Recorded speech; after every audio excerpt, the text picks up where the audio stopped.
Chanzu has ruled that controversial preacher Paul Mackenzie and 95 others have a case to answer over the deaths of more than 450 people. In a ruling delivered on Thursday, the court said there is enough evidence to put all the accused on their defense. The prosecution presented a strong case, calling 96 witnesses and submitting about 500 pieces of evidence, including testimonies from survivors, investigators, and experts.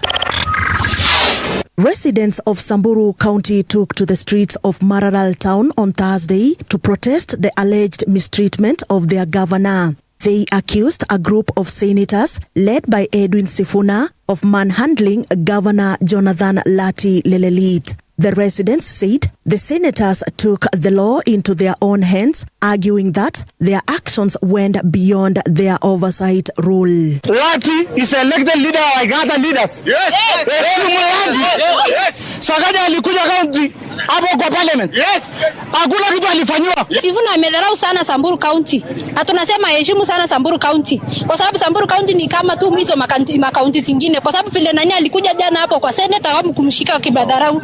Walifanyia gavana yetu madharau wenye hatukupenda. Kwa nini gavana yetu kama ni mwizi, kwa nini makaunti zingine si waizi? Aseme pesa gani imeibiwa? Tunataka kujua. A new registration exercise has been launched in Kericho County to help refugees and foreign nationals obtain proper identification documents. The exercise will allow eligible individuals to receive refugee ID cards, helping improve access to services and streamline documentation. Speaking in Kericho, Immigration Principal Secretary Belio Kipsang said chiefs and other local administrators will also undergo training. There are still so many people out there who require to be supported to be able to get their identification documents. So once again, we shall still be going around the country in ensuring that we sensitize our grassroots leadership and also to roll out the usajili mashinani, both using technology, ensuring that there are enough registration materials across the country so that every Kenyan who deserve to have an identification document do have. U.S. President Donald Trump has removed Attorney General Pam Bondi from her position as the country's top law enforcement officer. Trump praised her in a post on Truth Social, saying she will move to a job in the private sector. Bondi's time in office was marked by controversy, including how the Justice Department handled files linked to Jeffrey Epstein and investigations related to the case. And that's the truth on Radio Generation. Good morning, I am Patricia Wayua. The views and opinions expressed on this program are those of the guests and do not necessarily reflect the views of Radio Generation. Radio Generation assumes no responsibility or liability for the interviewee's views. This is Radio Generation. In the beginning, there was morning radio. But now there is Radio Generation's The People's Breakfast, curious and bold, getting facts from the shadows. That's what it is. Now, as the city wakes and secrets stir, a bright new voice shines. The People's Breakfast. Your morning, your voice, your journey. Good morning. Good morning, my neighbor. Welcome to the home of hard truths and bold insights, Radio Generation.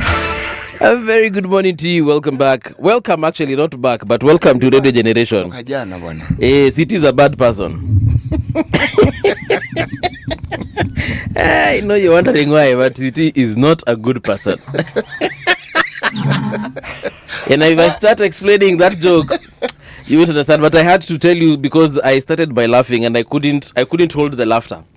But City, good morning. Morning, Paul. Uko salama kabisa? Yes, I'm very well, thank you. Maisha inakupeleka vipi bana? Maisha ni mzuri, bro. Yes. Today is 3rd April 2026. Let me tell you what is significant about this day. Apparently, in 1860, the first Pony Express service began carrying mail from Missouri to California. And then in 1953 the first issue of TV Guide was published. Venyato nakwambianga ya saa 6 kutakuwa na nini, saa 7 itakuwa na nini. But most importantly, in 2010 The Apple company released the very first iPad, changing tablet computing for life. Yeah? But do you know who produced the first tablet? This company called Samsung. They gave us something called the Samsung Galaxy Tab. Yeah, I can't remember which year. Yes, I bought it. And I bought it for 49,999 shillings. How much? 49,999 shillings. So basically it was a shilling short of 50,000. Sounds expensive. At the time it was, yes. I had just done this gig with the Ministry of Education. They paid me handsomely. They paid me handsomely, yes. And the first stop, because I was paid in cash. That is a lovely way to get paid. They paid me in cash. So the moment I was paid like this, you went to the shop like this. Unaona hii Nakumatt inakuanga hapa City Center, iliwanga opposite Nairobi, University of Nairobi. Yes. Lifestyle, Nakumatt Lifestyle. Yes. I went to that Nakumatt Lifestyle. Nilikuanga na mabunda ya pesa. So at the time I had a girlfriend, nikampatia ayeke kwa handbag yake because azingetosha kwa mifuko. It would have just looked weird. I would have looked like anyway, I would have attracted a lot of attention, unnecessary attention. So I gave her this money, she put in her handbag. We went together all the way to Nakumatt Lifestyle. Tukanunua your tablet. What did you buy her? Some other things. Okay. Chocolate, wine, shoes. I think she also took like 3 dresses. Something.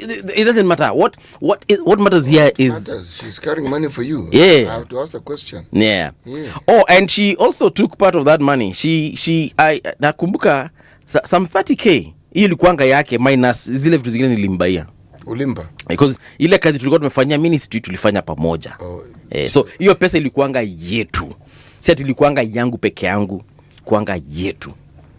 Yeah, tulikula pesa mzuri. So anyway, the point here is nikaingia Lifestyle pale. Nikaenda straight kwa kaduka kalikuwa kanaitwa Phone Express. That's why I bought that Samsung Galaxy Tab. Yeah. I remember that place. In my time, yes, I also bought 2 phones on 2 separate occasions. Yes. Okay. From that particular establishment. Yes, nilipatia tu pesa hivi, nikaona tu jamaa amefanya hivi tu, akalamba kidole tu, akafanya tu hey, zikafika 49,000. Zikafika 50,000. Akanitolea, akafungua kadroa kake hapa, akanitolea shilingi moja, akaniambia shika, akachapa receipt, receipt kakajichora, akaniambia shika. Bro, nilipatiwa hiyo tablet, ikafunguliwa hivi. You know that brand new phone smell? It was awesome. Wakaniekea SIM card because those times it would take, some actually do take SIM cards to date. Wakaniekea ka SIM card hivi, akaniwakishia, akaniambia hapa ndio menu, hii ndio nini, na nikamwambia bossa, sawa. I lost that tablet 3 weeks later. Of course you did. Yeah, it was really one of those things. 50k 3 weeks hivyo. Ikachomeka yani hiyo pesa. But nowadays I still use a Samsung Galaxy Tab. They should pay me because nice. I'm very loyal to them. They're good tablets. Yeah, they're good. They're very good tablets. Good for you. Yeah. Eddie Murphy was born by day on this date in 1961. Do you like Eddie Murphy movies? That guy is hilarious. He is very hilarious. Absolutely awesome. Him and another guy called Wesley Snipes. You know Wesley Snipes? Wesley. Karate mingi. Ule jamaa anapendanga. Namjua. Anaweza kuchapa ka burkenge. Napendanga huyo jamaa. Wesley. Yeah, Wesley Snipes. Yeah, so anyway, Eddie Murphy was born in 1961 on a day like today, 3rd of April. So happy birthday, Eddie Murphy. I know he won't listen, but happy birthday either way. You never know. There was a gentleman who preceded Eddie Murphy in that particular field. Yes. He was called Pryor. Richard Pryor. That guy was hilarious. I know Richard Pryor. His jokes tended more toward the letter X, but they were hilarious. Okay. The sort of things. They were X-rated, basically. Right, that's why I said they moved in that direction. Yeah. But they were hilarious. Nice. Yes. Okay. There are some funny people on this planet. Very. There's another guy called Cat Williams. Very fun. Do you know Cat Williams? No. Is he a musician? No. He is a comedian also, stand-up comedian. He has acted in a few movies here and there, but mostly his forte is comedy. Stand-up comedy. Stand-up ndio unasimama. Ile kama Bashir yule anakuanga hapa usiku. Bashir anafanyanga stand up. Actually alikuanga na show jana usiku. He's a stand up comedian. He's a stand up comedian, yeah. Did you ever take a stab at being a stand up comedian? Yeah, I did. I actually remember that time I told you I went to the States? That is what took me there. You went to stand up? Yeah, kufanya stand up comedy. Yeah. How did it go? It went well. Tulienda kule na Churchill, tukachekesha watu huko mbaya sana. Nilienda my former roommate anaitwa Daddy Mato. Tulienda huko hivyo tukafanya mambo, tukachekesha kwa Kenya huko na wazungu huko. Tukakula pesa mingi na tukakula pia chakula mingi. Hata ile chakula yao inaitwa pizza ulikula? Nilikula pizza, nikakula a lot of pasta. I also, took a lot of they like eating pork. Yeah, I had that too. Yeah, so I mean, it was a good time, man. It was a good time. I had some salad as well. It was a good time. Salad ile tumboga haijapikwa sio? Chakula zungura. Hiyo ndio nilikula huko na ilikuwa poa sana. Yeah. But nilikuwa nakwambia I did comedy for a while. Actually, that was I never thought I'd ever be in media in this way. I thought I would be in media as a stand-up comedian. And I thought even if I ever joined radio or TV, I will join it as a comedian. Okay. Actually, several times Churchill kept on telling me, "Sukuje." Nikamwambia, "Acha ningoje." Yeah. So, but here we are.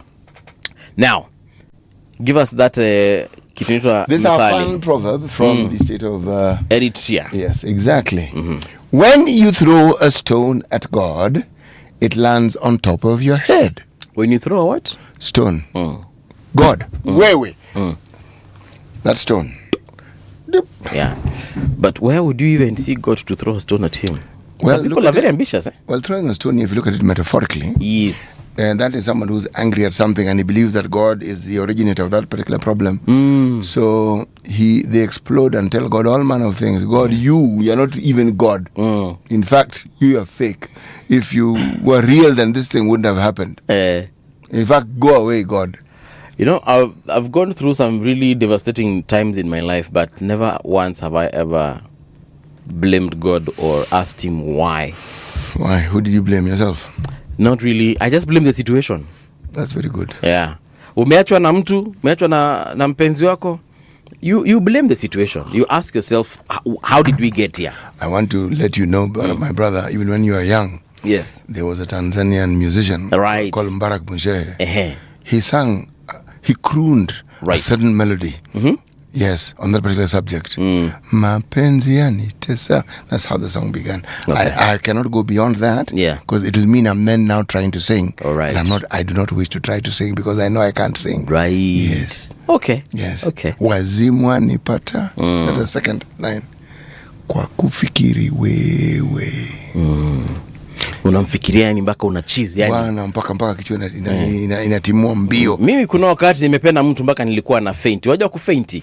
Ulikuwa unapoteza fahamu, unazimia nilikuwa yani aliponiacha stress ili nikamata yani nilikuwa nazirai peke yangu tu pale. Natembea hivi tu kabum hata sijui niko wapi. Najipata kama natoka hapa George Padmo, najipata kule kunaitwa nini? Daystar University kule hata nashanga.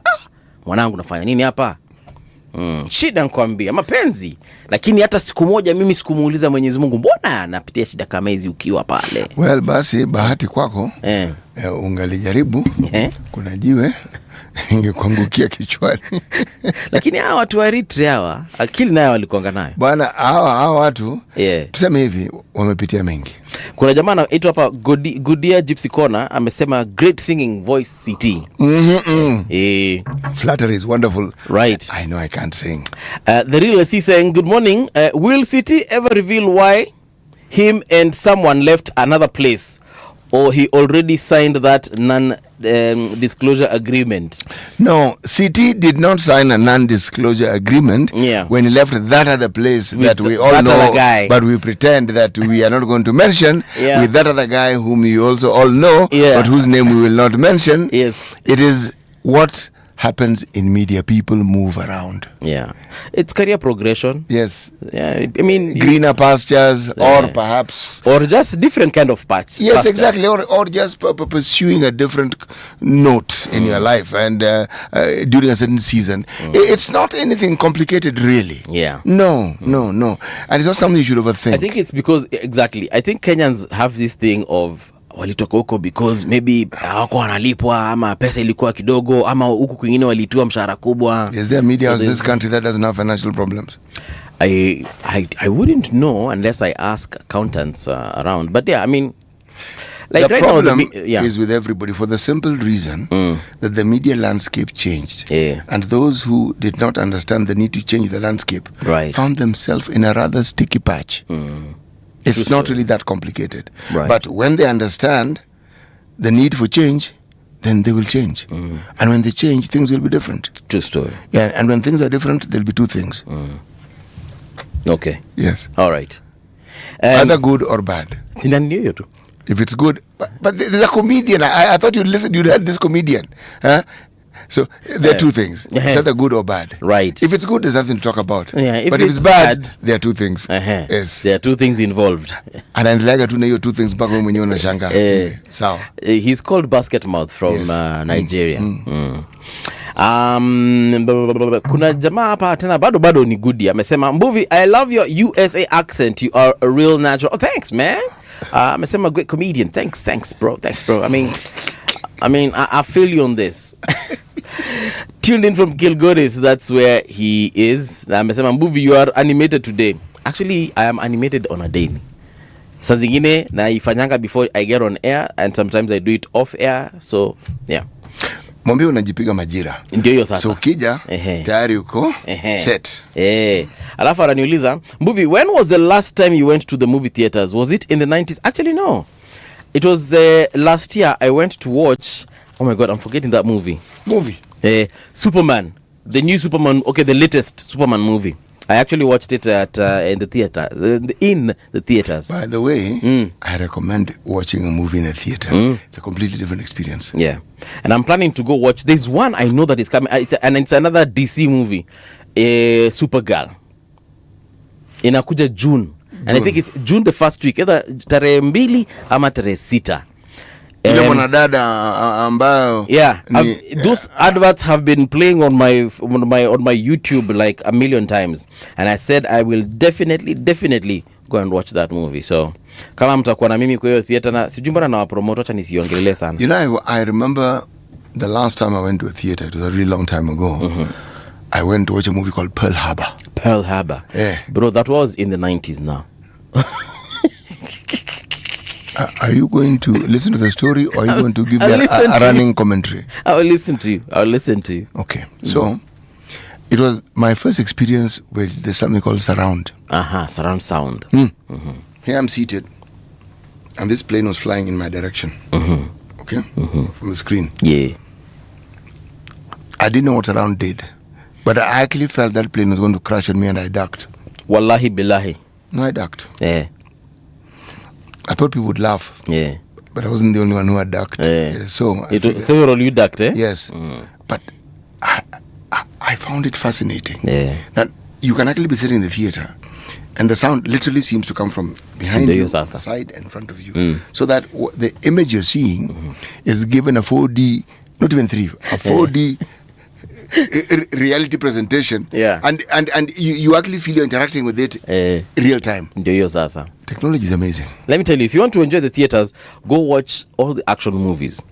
Akina Transformers, I always watch them in the theaters. All the superhero movies, Akina Superman, Batman, hizo zote na watching yuko. Hata hizi za Marvel, Akina Ant-Man, Thor, Spider-Man, hizo zote na watching kwa theater because zote hizo akina Avengers, because the experience is immersive. And if you happen to watch them in a movie theater that provides 3D imagery, boss, uta-enjoy. Beautiful stuff. Uta-enjoy. Good. Look forward. Haya, wacha tuangalie what is making headlines currently on radiogeneration.co.ke. Kuna salamu nimekosa hapo, hakuna. Haya, all right. ODM takes disciplinary action against Sifuna over party disputes. What are they saying? This is a story by Tanya Wanjiku. Fresh tensions have emerged within the Orange Democratic Movement after the party formally began disciplinary proceedings against its Secretary General Edwin Sifuna, citing a series of actions it says have gone against its leadership and internal decisions. In a detailed show cause letter signed by National Chairperson Gladys Wanga, the party accuses Sifuna of gross misconduct and repeatedly acting in ways that conflict with agreed party positions. The accusations range from his public remarks to his absence from important meetings and alleged involvement in activities not cleared by party organs. Robert Alai alisema hapa shida ya ODM ni leadership. But we also asked him a couple of questions, like if they feel like Sifuna is a problem. They had that SDC, Special Delegates Convention. NDC. It was actually an S, a special one. But it was the N guys. It was a special NDC. Okay. It's an SDC. So the point here is, why didn't they do that at that particular time? And Alai said, watu ni kama wanaogopa Sifuna. But are they really afraid of Sifuna? Can some thousands of people be afraid of just dealing with one individual? They gave him that power to be their Secretary General. They can take it away. So what's the big deal? Did they? Okay, alipatiwa na Raila. But at the end of the day, Raila was acting on behalf of the people of ODM. So the people, nonetheless, can still decide. Ama they cannot make that decision. I believe they can. Nasiati nasema ati wamchuje, but inauliza, you can't keep on complaining about the same thing over and over and over again. Actually, you can. Over and over. Yeah, it just gets very tiresome. Exactly. But Paul, remember one thing. We are not privy to very many details of what is actually really going on in ODM. Ndio maana mimi nasema hii kitu ni sarakasi yote. Mataendelea. Oh no, that is the statement I was going to make. Yeah. We're not privy. See, like, when we look at the papers, you will find that there's a picture of the immediate former president. President Uhuru? Yes. And Rigathi Gachagua having a delightful chin wag, dental formulas all over the place and so forth. Okay? So, what? Well, the display of the dental formula. Right. Smiling, laughing, that sort of thing. Yeah. Now, the movements that people make in our politics, I have chosen to take the point of view that I will observe it. Okay. Rash conclusion as what's going on. No, I give it time. Because at any given moment in time, man, there's so much going on that we don't know about. So much. Yeah. And right now with the 2027 election, there's a lot more happening than we've ever seen in a very long time. Yes. Because this Sifuna, and he's been asking them even uko tu live kwenye mikutano yake now, that is Sifuna. I think he's been daring them to do something about it, and they seem not to be doing it. So I'm wondering, what is it that Sifuna and company know that we don't? And what is it that Oburu and company know that we don't? You see, that's what I meant. I don't even bother thinking along those lines. Yeah. No. Because the genesis of the differences, I also don't see. And I don't understand. And at some level, I don't really want to understand it. Because the thing about our politics, yes, how often do you see people who were supposedly sworn enemies shaking hands and becoming buddies? How often do you see it? Oh, all the time, man. And these aren't sworn enemies. There seems to be a small tiff about somebody being an SG. Now listen to the complaint. Someone disrespecting the leadership. What did they do that amounts to disrespecting the leadership? Oh, nasema nini? Actually, now that you've mentioned it, just yesterday, you remember Sami Kioko, that guy from Machakos? I remember that gentleman the comedian whom Wavinja and Deti had not paid money. Yeah. So yesterday, the sister and Wavinya met, which is a good thing. She apologized for making this into a big deal. Was he paid? No, now Kioko is in hospital. He didn't meet the governor, but the sister did, because the sister is directly linked with this company with that is owed money by the county government of Machakos. But Kalonzo did go to see the injured Kioko in hospital because he's currently admitted in one of the Nairobi hospitals here. But I wanted to point out what you're saying, that all these people who are sworn enemies, sometimes they shake hands, and then we who had taken sides now You are left hanging. Tunashangaa. So, okay, so Watu waliprotest Machakos, wakatupiwa tear gas, wengine wakatandikwa na viboko. Yes. In the name of supporting Kyoko and the sister and other contractors, by the way, who also are claiming not to have been paid. But yeah, here we are. It's that. You see, because a lot of the times when you look at the goings on, the question you ask is, what really is going on? I mean, you see all these things, into what end? Okay? And even the statements that they make, I refuse to be sucked into that circus completely. Because that circus has a life of its own. Yeah. Okay? Yeah. It has a self-perpetuating life of its own. And when the thing is full-blown, the thing that is glaringly absent is the discussion about the Mwananchi wa Kenya. Yeah. And the issues to do with grade 10, the issues to do with health, the issues to do with security. Those things don't feature, not even a mention. So I get sucked into that. And we forget the main. Yes, it's a problem. vortex. It's like a whirlwind, a whirlwind. A whirlwind. Yes, that whirlwind sucks you in and then tosses you up. Yeah. Okay? And then it continues to where it was going. Or it dissipates. It's cray, man. The things that our politicians do, just take a few steps back and watch. There's this story about Kindiki. Imeandikwa na Bradley Bosire. Kindiki calls for patience as government moves to build modern Gikomba market. Then they spoke about a lot of things. But one thing that I remember in this particular speech that Kindiki made is that he called for unity and he told people to stop fighting. Politicians, of course. Unity. Yeah, he said that, guys, look, at the end of the day, we are here for a season.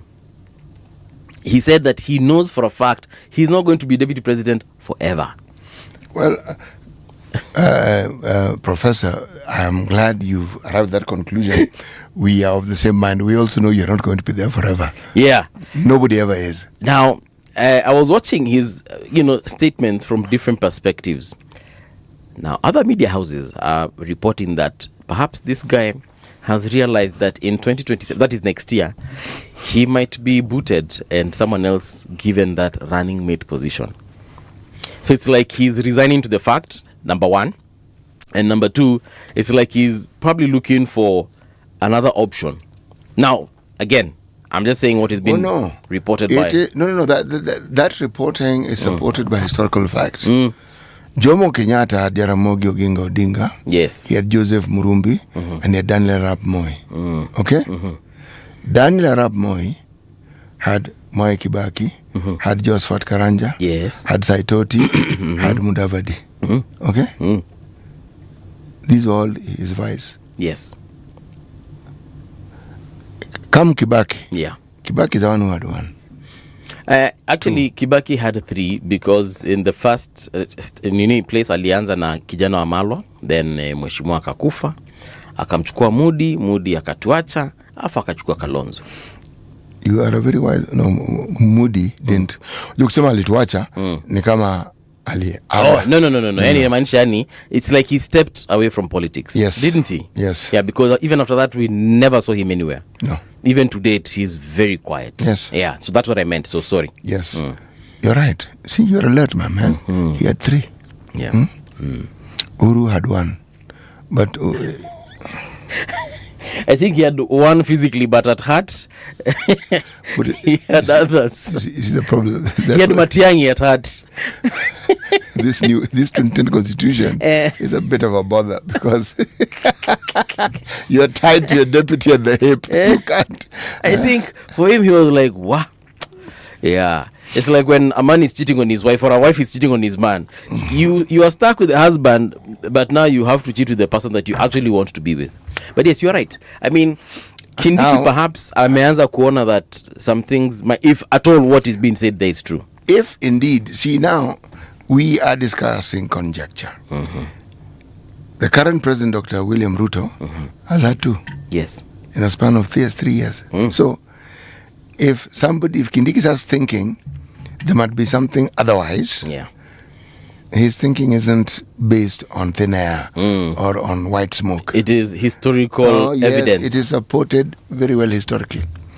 But also, the same news items went on to say that if President Ruto were to drop Professor Kindiki, yes, he might as well, whatever little vote he had in the mountain is gone. That Meru, Embu region, hiyo akimdrop tu hivi, hiyo nayo ile kidogo ilikuanga. Ile hata kama alikuanga na kura moja, do you know, hiyo imeenda. Again, with our politics, they are the optics that people like to speak of, which, if you observe carefully, rarely bear fruit and become reality. Oh, you know, if this happens, this will happen. Oh, if this happens, this will happen. People are already taking sides with 2027 in mind. They are positioning themselves. Right? Did you listen to you live on social media? Yes, I do. On that planet, did you observe the sort of conversation that took place when the president spent quite a bit of time in the western part of the country, specifically Silichemka vizuri? Poa sana. Exactly. Now, that's our politics. And if you go back even a couple of presidencies before, yes, this is what happens with us. On the one hand, we speak from both sides of the mouth. We're talking unity, and our actions are nothing to do. They don't show unity. No, not the broad spectrum of unity around the country. It's unity within communities. Yeah. So the dog whistle communication, when someone says unity, you are forced to understand, is saying, those of us who come from this region, let's unite. That's the unity they're talking of. But they make it sound like it's this Catholic perspective of the entirety of Kenyan society coming together. Actually, we do come together. And the person who actually made that possible was Raila Odinga, for the simple reason that he was able to present himself as the one person who represents those who consider themselves disenfranchised. One couldn't have seen it happening, but it happened. If you look at it over time, it happened. So, I've often wondered, what bulletproofed this man against the losses every time he lost an election? Because it's unreal and it's counterintuitive. You lose an election, you become more popular. Imagine that. How? How? Ni God, Mazi. No, actually it is. It is, Paul. It is. Yes. It is. There are things ukisikia kwamba mtu ameteuliwa na Mwenyezi Mungu, because, and for a purpose, because you look at just the narratives about what it is that he represented. That is a man who the people who followed would forgive for anything. You say, but you know, he did this, wachana na hiyo. Wachana na hiyo bwana. Yeah. Yes. It's true. It's so, true. If somebody wants to unite Kenyans, what is the common cause that Kenyans would rally around? Because people are still disenfranchised. Yeah. Right now, in the political dispensation that we have, which of these political aspirants would you say represents that particular narrative of looking into and after the interests of the citizen? Who? And you're talking about presidential aspirants, yeah? They're the ones who count. All right. Wacha tuingie traffic kidogo, alafu tukirudi tuangalie magazeti. Traffic. I'm looking at Kilimani Estate right now. This place is very empty. No one is on the roads right now at this particular hour. It's because you guys are probably reeling from a hangover from festivities this entire weekend. By the way, happy Easter to all of us. Gitanga Road looking good. James Gishuru inakaa iko sawa. Oloitoktok Road iko poa. This is where now. Uhuru Highway, also no complaints. Langata Road iko sawa. Douglas Wakihuri, Lusaka Road, Enterprise Road, Mombasa Road. Basically yani wase road. Si mnajua ni holiday. Hakuna shida yoyote. Pumzikeni. Mombasa acha tuone, maybe Mombasa mmeenda huko nyinyi wote mkakule Easter huko Mombasa. Acha niangalie you. I know I could be wrong, but let's just check. You never know. Kiangai. Mombasa hata ni kama amjamuka. All the roads are grey. So that means one thing and one thing alone, that y'all are actually still in bed. And I hope you're listening, eh? Traffic on Radio Generation. Tunaweza kuwa tunajiongelesha hapa watatu siti. Acha ni confirm. Douglas Kibogong yuko. Nani mwingine? Majoke yuko. Good. Of course Goodian ilikuwa nimemtaja. Machungu Caleb amesema kwanza, anasema Sidina Mbuvi, Malawi ya wasalimu. Na sisi pia tunasalimu Malawi. Capital ya Malawi ni gani? Lilongwe. Haya. Really so hatuko peke yetu. Anything lately? Anasema ni hao from gloomy Shanghai. Why is it gloomy? Ama it's winter? No. Ask. Is it fog? Or is it that it's one of these cities that because of industrialization has smog? Oh yeah, is that as well? So what's the issue there? Atatuambia. Hebu tuambie, why is it gloomy anything lately? Is it smog? Is it fog? Is it winter? Is it rain? Is it like what is it? What is it? Then we have Alex Gioko amesema, good morning RG, keep doing the good work. Trans Nzoia County is tuned in. Okay, at least nimejua tuko peke yetu. Now, can we get into the papers? Yes, we can. I will start with the gossip column known as the Nairobian. Nairobi. Before we get into serious business, What do you mean? Gossip is not that. It is serious, my man. Yes. Esther Love, that is what they're calling it on the front page of the Nairobian. Marriage, money, and mayhem. Love cost her everything. From a quiet love story that defied age and tradition, one that sparked endless public debate, to a high-stakes courtroom battle involving millions. Contested signatures, missing consent, and deeply personal accusations. This is Esther Musila's untold story and how everything gradually began to unravel. A journey from romance to legal reckoning, where family bonds fractured, trust was questioned, and the fine print of the law ultimately cast the longest and most unforgiving shadow. You can get this story on pages 4 and 5. Shadow, man, that is shit. This lady, Esther Musila, is wife to Guardian Angel. I don't know if you know Guardian Angel. He's an artist. He's a gospel artist. He sings gospel music, rather. Actually, no, I don't. The Guardian Angel, I know, is a bus company. No, so Guardian Angel ni msempoa sana. I actually know him personally. Cool guy. I cannot imagine what this is doing to their family, their relationship. But I'm sure they will go through. Ni historia. Okay, so Esther Musila was previously married to someone who passed on a couple of years ago. Oh, the guy checked out. Yes. So later they found love in each other. That is now Guardian and Esther. Esther is older than Guardian Angel by some several years. And that is a point of contention. Initially it was. People were like, what is this going on? And these people, what role were they playing in this marriage? So mafans, unajua tu mafans, kuna hongana mafans na mahaters, but wacha niwete tu mafans.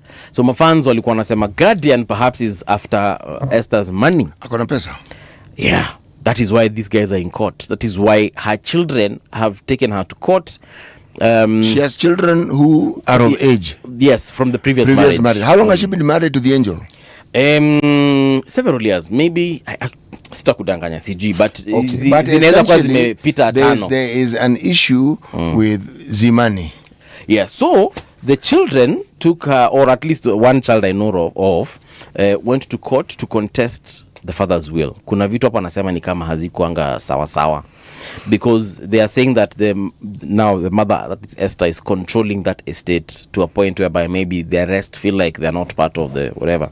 Yeah, but this is me paraphrasing. I actually have not been following up on this story. No, but the point you make is a valid one in the paraphrasing, because I was talking to a lawyer on this particular subject, and the lawyer told me something I found particularly peculiar. Okay. Peculiar in the interesting sort of way, not peculiar in the funny version of life. That our constitution is very clear about inheritance.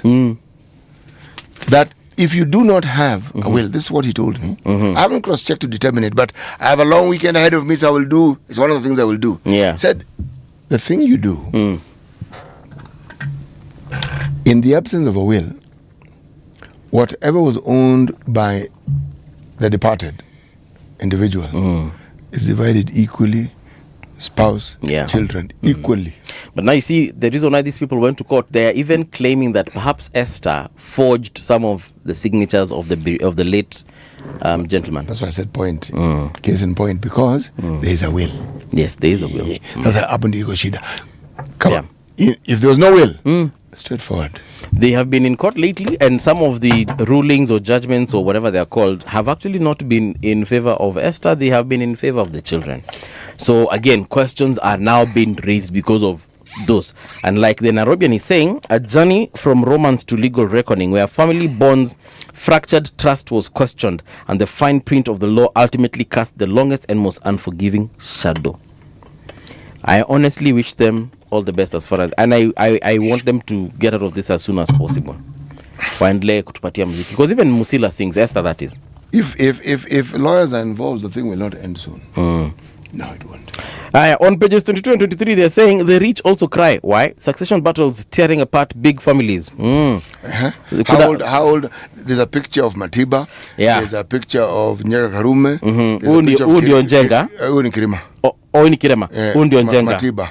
Huu ni Matiba. Yes. Huu ndio Njenga. Huu ndio Njenga na huu mwingine ni Koinange. I was going to point at every picture. Huu ndio Njenga. So huu ndio Njenga. So huu ndio Njenga. Till we get to Njenga. But huu ni Mbuvi. Okay, so yeah, so there they are. Pay or perish, ambulance kills killing Kenyans. This is page 14. Usipolipa ambulance, my friend, tutago. Seriously? Yeah. Usipolipa insurance. Not just Tuju's driver, politician Steve Mwanga says he's been steering history. You can check that story on page 7. Kalasha film reveals 2026 nominees. That story is on page 25. Do you know that I've been in productions that have actually won several Kalasha awards? What is a Kalasha award? So it's like the Oscars of Kenya. Grammy or Oscar? Grammy ni ya muziki. Oscar ni ya movie. Okay, na Kalasha ni movie. Sasa Kalasha ni ya movies ndio. Na ile ya muziki? Kuna ingine ya muziki inaitwa nini? Actually kuna several za muziki huko Kenya. Afrika yani. Kalasha ni Afrika ama ya Kenya? Kalasha specifically ni Kenya. Okay, so the awards, kuna watu waliunda movie? Movies, yes. Kuna watu wameunda filamu kadha wa kadha. Una submit movie yako for consideration, alafu ukivotua mshindi unapata taji lako. Unatunukiwa taji lako. Thank you very much. Naam, sasa hiyo unaweza ipata katika page 25. What you need to know ahead of the 2026 World Cup. This is which World Cup? Which World Cup is in? Oh yeah. I almost said the World Cup is not in 2026, it's in 2027 because I'm thinking of elections. But yes, World Cup is this is being played this year. Italy, like I told you, is out. Okay, who is in? Several countries including Iran. And guess where the World Cup is? Iran. America. Well, it's in Canada, America, and Mexico. So I don't know where Iran will be allowed to play. Will they play in Mexico? Will they play in Canada? Because they're definitely not going to play in America. They will. Iran is a powerhouse when it comes to football. There are these Asiatic competitions that people don't talk much about. Even Israel participates in those competitions. Like you have UEFA. Yes, they also have the equivalent in Asia. Iran shows people dust in those tournaments. In Asia, it's called the Asian Cup. And it's in Asia. Yeah. So now kikombe. Do you know who also plays in the Asian Cup? Kenya. Australia. Actually, it makes sense. Yes. Iran plays in the Asian Cup. Yes. Yes. Israel. Saudi plays in the Asian Cup. Yeah. That Saudi team reminds me of the French team that won the World Cup. Africa ni wengi sana. Ndio. And actually Italy is being blamed. The reason why because they haven't qualified in like 20 years now. I think the last time they played was when? Anyway, the point here is it 20 years really? No, I think in 2014 they played. They played in 2014. But part of the reason why they're being told that at World Cup last time I think walicheza 2018 na 2020 walicheza. Anyway, we shall confirm those things. Now, here's the thing, my friend. Inasemekana one of the reasons why Italy imeanguka is because they do not have diversity in players, specifically black players in their team. Kuna jamaa anaitwa Balotelli achezia watu. Balotelli. Sasa unachikia ndio shida imetokezea pale. Because Balotelli, that name is Italian, bro.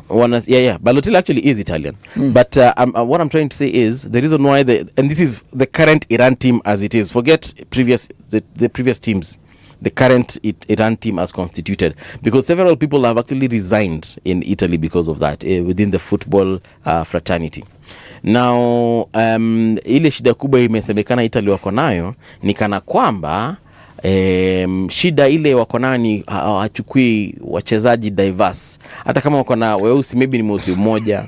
So wanasema bwana, diversify bwana kama mnataka kuchukua vikombe. So it is what it is. In the history of the World Cup, Italy has failed to qualify only 4 times.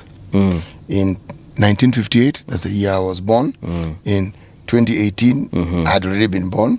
In 2022, I had definitely been born. They didn't qualify in 18 and 22. Yes, and also in 26. And then now here. Yeah, I know they've had successively. Yes. Yeah. I just wanted to add icing to this particular cake. Thank you, City. Yeah.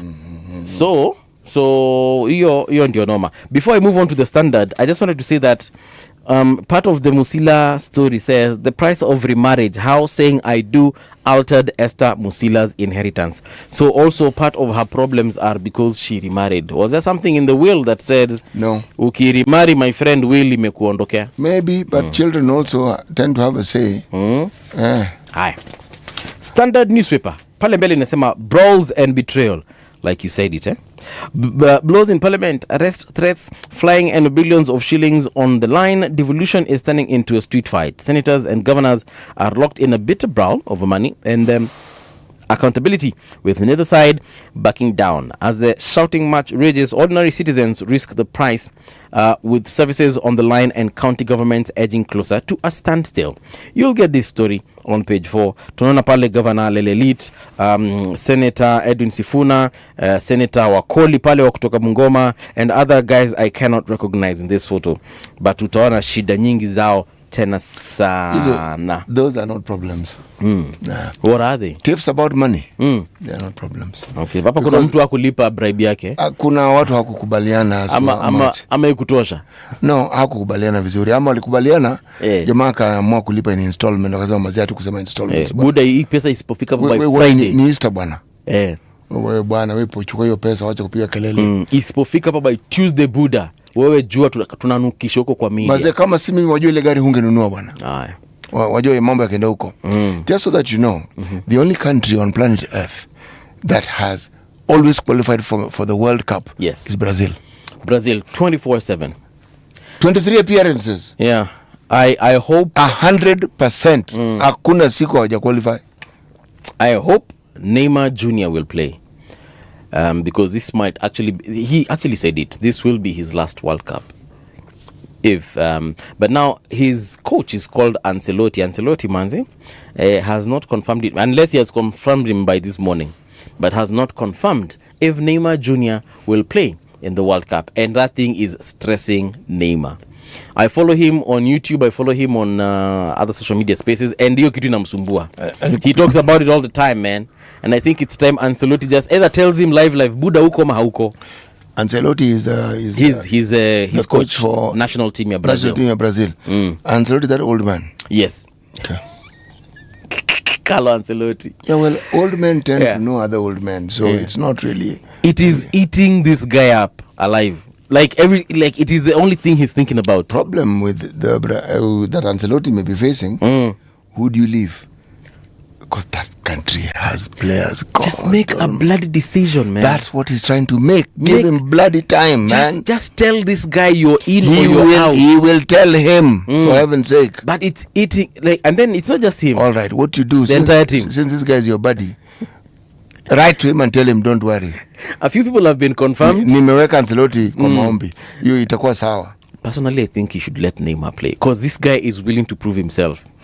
Why? See, I thought every other player wants to prove themselves. No, but he has a bigger burden of proof. Why? If I can call it that. Why? Like Sasa, he's old, Neymar Jr. He's not old. He's well in football numbers. Okay. He's At old. what age in football do you become old? 20. Actually, in football, my friend, the moment you hit 30, umeanza kuzeeka. Are you very serious? Walai. We're talking about athleticism here. Bro, You're playing. Okay, Do you know how old people like Bobby Charlton were when they were still playing? I don't know, but what I'm trying to say here is, if you look at what other teams, who is playing for other teams, you're talking about 17-year-olds, 18-year-olds, people playing for the national team. Now, you in your 35, 36, maybe even 40, my friend, you better show good form, because that 17-year-old can run faster than you, can jump higher than you, can kick harder than you, can kick the ball. Not necessarily. 30 is not old, Bwana. Compared to a 17-year-old. See, do you remember yourself at 30? And then do you remember I don't know if you can remember, but if you remember yourself at 30, then try and remember yourself at 17, how agile you were. How did you move from athletics to my mental capacity? No, I'm not talking about your mental. Acha nisome the Star newspaper. Tutaongea football baadaye. Security sector wins big as MPs support 363 billion spending hike. Yeah? Anyway. Pesa. NIS records the sharpest jumps, with its allocation rising from 51.4 billion to 61.4 billion. Yes. The 12 men representing the 12 disciples of Jesus. Here we have a photo. Mass of the Lord's Supper. Parish priest Father John Wamuti washes the feet of 12 men to emulate Christ's example of serving neighbors at St. Paul Catholic Church in Nairobi. That is yesterday. Waliambiwa kila mtu ahead of time ili akuje na socks mpya. Hata si hivyo, usikuje na athlete's foot because those feet stink.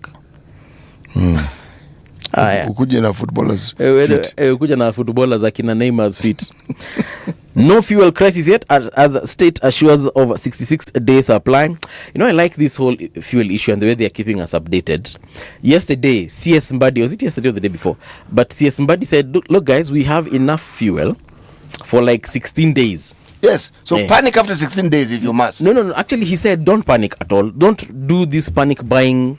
Don't all flock at the fuel pump. Fuel eco, but just to let you know. See, now that I like. At least ametuambia Buda kama mafuta ni kadogo, lakini tuna make arrangements ingine inakuja mpangilio, so msikimbilie, lakini ningependa tu kuarifu, and I think that's a good thing. Lawmakers clip SRC powers in salary oversight and they are at it again. Bro, this was bound to happen, but it's silly. It is silly because the first time we saw this nonsense was when the SRC wanted to sort of like curtail their salary. Yes, and they told them, Ati, mnajua sisi ni nani? Do you know? Sisi ndio tunatengeneza sheria. Nalipa nyinyi. We can actually delete you from the constitution. Kaeni mkijua. We can render you useless tonight. Siasa, why our votes must break the poverty curse in 27. And then in news to do with Sifuna hires top lawyer in fresh battle with ODM. These are side shows. Hey. In that, every topic we're going to look at, which is Situko na gazeti by the way? Niko nazo baba. Oh. The point I was going to make, I'm going to make it. Let me state it and then I will make it. You will not find anything that actually seeks to focus its attention. You want that mic? It helps, doesn't it? Very much so. Okay. You will not find information or news that focuses on the things that are bedeviling the Kenyans. Right. Let me look at the Business Daily, because this one deals with business. All right. They've wished everybody happy Easter. Management and staff of Nation Media Group wish all Christians.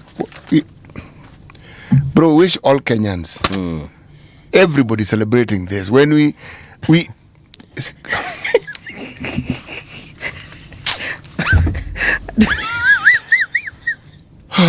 Endelea. Kenya considering fuel tax cut as Iran war bites. Same thing that you have mentioned.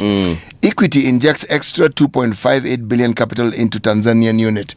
Iko benki kule Tanzania. Ndio hiyo sasa. Wameongeza float. So yani right. CBK rejects 24.7 billion to push down rates in April bond sale. What? The Central Bank of Kenya rejected 24.7 billion investor bid in the April Treasury bond sale that closed on Wednesday, taking advantage of the Treasury running ahead of its domestic borrowing target to shift out of expensive offers. Okay, we hear you. Odd choices as big firms try out new products for growth. On Tuesday this week, Japanese automaker, remember we said the story? Toyota. Yeah. And Toyota unveiled an unlikely new frontier. Why is it unlikely? In Kenya, sand production through a new base So they want to make sanitary pads. Yes. They now also want to be in the sand business. Mchanga. Changarawe. Sand production, yes. Okay. Taxpayer paying as MPs. Wait, produce sand. I thought we mine sand. I am just reading what is okay, fine. Okay. I get you, bro. I get you. Taxpayer paying as MPs seek 364 billion budget top-up. Committee wants more funds for civil servants' pay. Budget to increase to 4.66 trillion. Umesikia hiyo? Okay. Umesikia mahali hapo tumetaja grade 10 situation, zero, health situation, zilch. Right? Why don't I go to the Daily Nation? Or maybe it will be mentioned elsewhere. Yeah, maybe it's under fuel, isn't it? Yes. So if that is the case, then plan to cut VAT on fuel to check prices. Good plan. Good plan. Good plan. Good plan. All right. How Ruto Gachagua truce jolts Ruto's Mount Kenya plan. Okay. How Ruto Gachagua truce, or how Uhuru and Gachagua truce? What did I say? Ruto. I meant Uhuru. Yeah. For a second, I was like, wait, what? I apologize. Okay, apology accepted. Yes. Uhuru Gachagua truce comes before Ruto. Okay. So it's how Uhuru Gachagua truce jolts Ruto, not how Ruto Gachagua truce. No. Okay. Sorry. Okay. I apologize. Right. Queries over 45 billion extra security budget. All right. Okay. This is good. Security sector has received an additional 45 billion, the biggest allocation to a single sector in the 316.7 billion supplementary estimates approved by the National Assembly yesterday, even as MPs criticized the government's continued reliance on Article 223 of the Constitution, which allows the executive to incur expenditure not previously approved by Parliament where unforeseen and urgent needs arise. Lawmakers argued some of these allocations do not qualify as emergency spending. According to who? So the government have decided it's an emergency. Then it is, if the Parliament says it's not, then why did they pass the budget? But it is the reason why that the so-called emergencies they believe are not emergencies. Yeah, but why did they pass the budget? If you don't believe that these don't qualify as emergencies and the emergencies are in the budget and you're the one who's passed the budget, why did you pass the budget? Okay. That is what we call a conundrum, isn't it? Right. A defense. There's a picture of General Charles Kahariri, 24 billion for defense. There is a picture of Nuruddin Haji, that is the Director General of NIS, 10 billion National Intelligence Services. Then Douglas Kanja, who is the IG Police. Okay? Why do they take pictures of these guys looking so serious? You'd think they each have a stomachache. Which guys are those again? The picture. Charles Hariri. Okay. Nuruddin Haji and Douglas Kanja. Yeah. 7.5 billion police, National Police Service. You know, some of these things, is it possible for the government to explain in the same way they're telling us that we have enough fuel? Yes. Can they explain why it is that these things, can they explain? I'm sure they can, but they won't. I have to ask this question. Ask. Does the government bungle up its communication deliberately? I think it's a policy. Yes. Yeah. I think with this government it's I can't because I honestly can't understand. Do you know how many communication experts they have, and not journalists, communication experts these people have in government, in every ministry, department, whatever you want to call it? They have them, and then there are also some who offer advisory services as a national advisors. Yes. And then the net result of this plethora of individuals who are supposed to be experts in communication is a completely bungled up, twisted communication where you after time you're wondering, guys, is it not possible to just explain these things so that? That's why I want, like, for example, some of the things that P.S. Auma was giving us yesterday, some of the information that she shared here. I was like, these are actually very interesting facts. Not only are they are very easy to understand and also easy to verify. So, and then when you ask, okay, of course, when you want, and then you wonder why, you go on to wonder why. Munangojanga munatukanwa na opposition, opposition wanafanya kazi yao, by the way. I don't even fault them. You're actually, I big up to the opposition. They're doing an amazing job.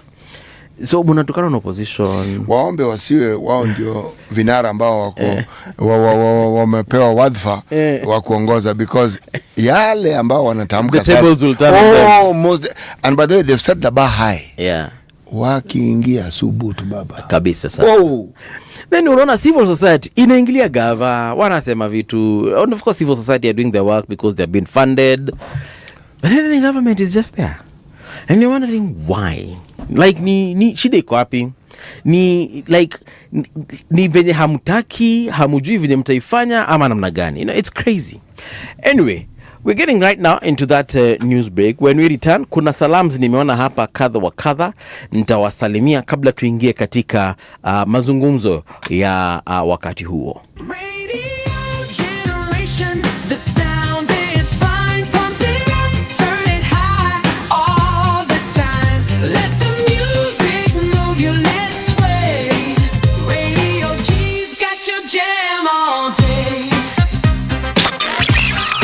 Radio Generation, the home of urban soul.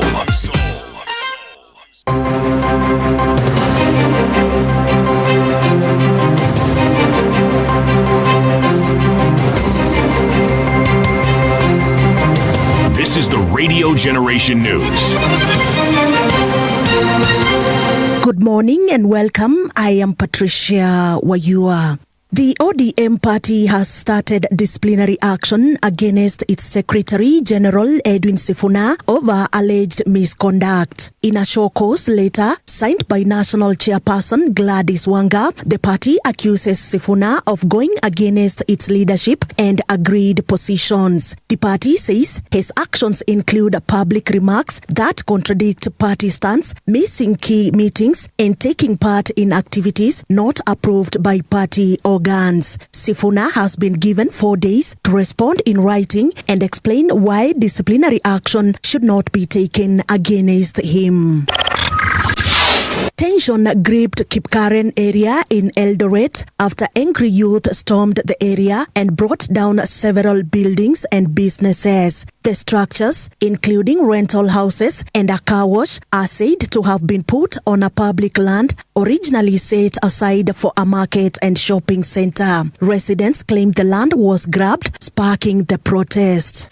Tunaomba tu serikali kutoa na koti wasiko compromised. Kama kubali ni ya umma irishwe kwa umma. Juzi tumechagua MCA anatuibiwa. Anaenda yeye kugrab. Kila mahali anaenda ana grab. Leo hii tumeamua sisi kama wakaji wa hapa.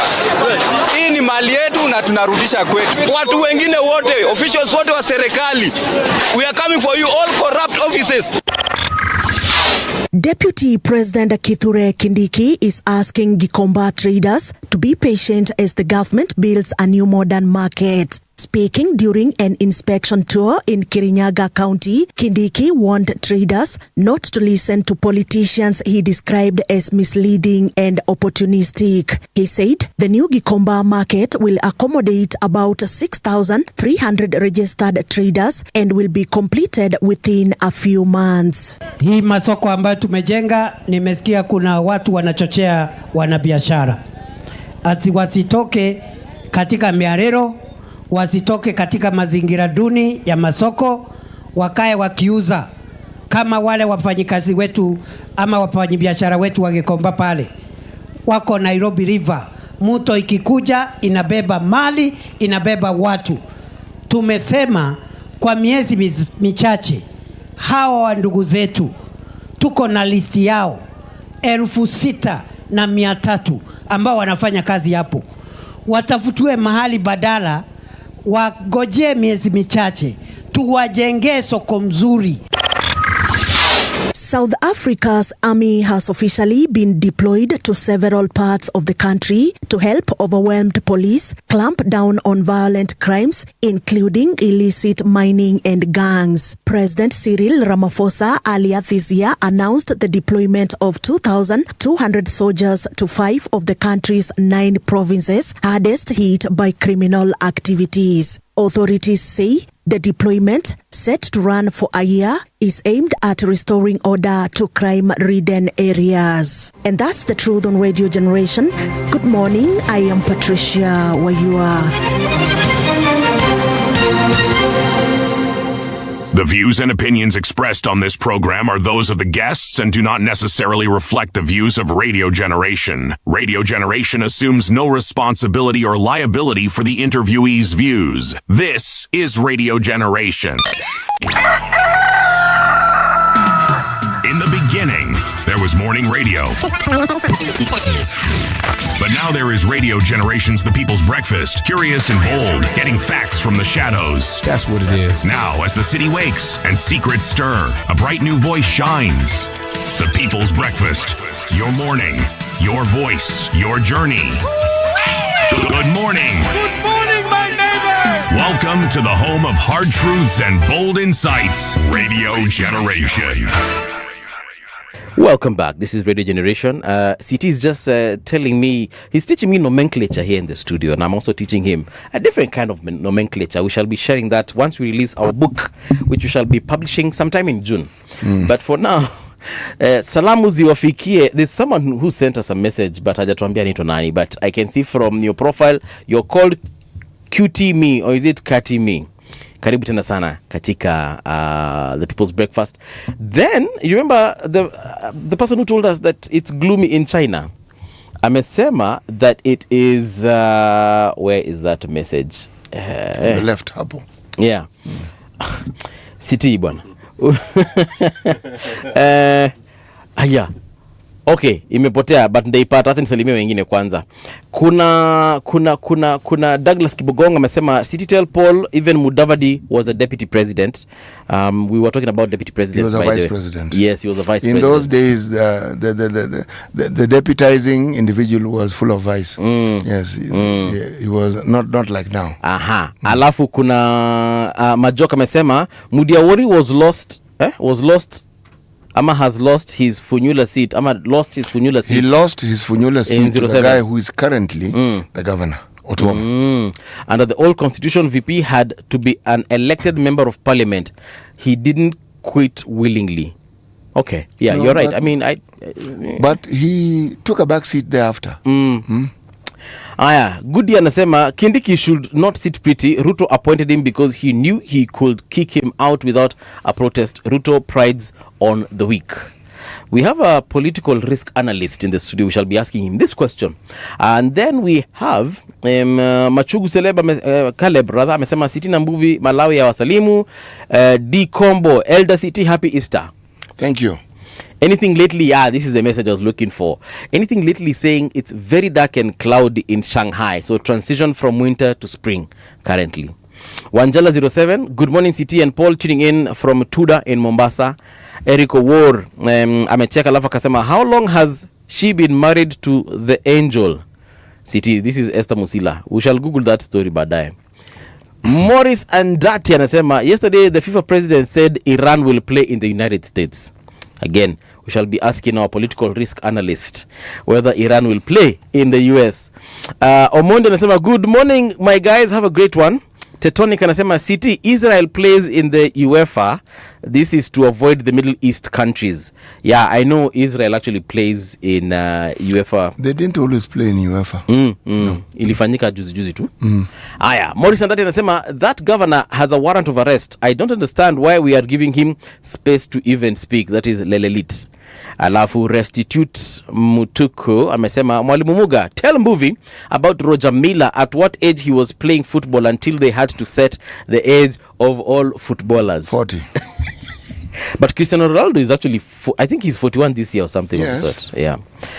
Sawa. Like I said, in studio, we want to switch gears kidogo, alafu niulize maswala mawili matatu kuhusu mambo ambayo watazamaji wetu wameleta. So we do have Dismas Mokwe in studio. We're also waiting for advocate of the High Court, Nurdin Kagai. Hope he makes it. But Dismas, good morning and welcome back from yesterday. Good morning. Thanks a lot. Yeah. And I'm happy with the hospitality. They've rolled out the red carpet for me. Allah? There was a a thick red carpet, traditional dancers. Okay. So the mood is right. So you saw those ladies in size of skirts? Eh? Yeah, I was very surprised. I know you're happy about the size of skirts. Yeah, and I see you're branded. Yes, we have got to show the brand very clearly. It's called solidarity. Ndio hiyo sasa. Solidarity, I'm a brand loyalty. Ndio hiyo. Hiyo pia. Brand loyalty. So unaona hata maji yako iko branded. Kila kitu iko branded. Hata kikombe yako kuna yenye inakuja itakuwa branded. Wow. Alafu unaona microphone branded, background branded. Very soon utakuwa unakuja hapa tunakupatia t-shirt branded. Okay. But karibu Dismas. Asante sana. City, probably you want to share with him our nini for today? Actually, yes. Our proverb. It's a very interesting proverb. Paul is of the opinion that these Eritreans are some of the smartest people he has ever come across. Yes, they with are. regards to the proverb that they have. They talk about everything. Today we're talking about God and stones. But you know what? City, you tell it to him. This is what the Eritreans had to say about God and stones. When you throw a stone at God, it lands on top of your head.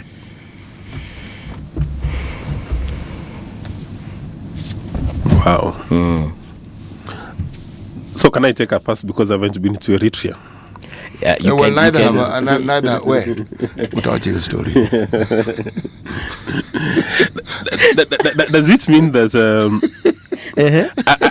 I think that proverb in my view comes from you know, we have the 10 commandments, and when Jesus came, who's been sacrificed this weekend, he told us love yourself as you love your neighbor. Right. That is how I would relate it to that Eritrean proverb.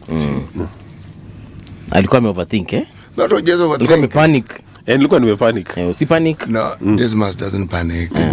That one, he understands that he has to find an excuse for what he said earlier on. You know, the thing about Proverbs is, and where Paul is right, people tend to overthink it. They assume that when one asks you to say how you relate to the proverb, that we're seeking some esoteric meaning. No! Just what you see. If, for instance, that proverb, you say, well, according to the Eritreans, I think when you throw the stone and you miss the bird which was you are aiming, then of course you will not hit the bird, and then the stone might land on your head. I mean, I'd tell you, if that's how you see it, good for you. There's another one which I think political scientists are going to study, and people would say during the elections that what Raila sees while he's seated, you cannot see even if you are standing at the on top of a tree, the longest or tallest tree, you will not see it. You knew kweli. What Raila sees while he's seated, or even while what he sees even while he's asleep. Right. Okay. You know sometimes you know how people say, you know, I wish I was like so and so. You may wish, but would you wish to go through what that person went through to get the knowledge base that they have or the understanding that they have? I don't think so. Yes. Actually, if you talk about, if you talk about the late Mr. Raila Odinga, and I had the opportunity to sit with him a few occasions, not as many, but if you start discussing, say, African football or African soccer, he understands the subject into detail. He's like an encyclopedia. He has an encyclopedic memory. Any subject under the sun, even if you're talking about higher education in Africa, he will tell you the first professor who came from Europe, from US to set up universities in Africa. He would give you a history of the chancellors, vice chancellors. If you're talking about Kwame Nkrumah, if you're talking about Jomo Kenyatta. So now you would even wonder, how does he keep all this information? How does he keep all this knowledge? I think that is an amazing character. And unajua pia because the late Raila was in a realm that allowed him to interact with all these intellectuals and political leaders and people of all walks of life. It also gave him access to that wealth of knowledge, as opposed to what maybe I would access.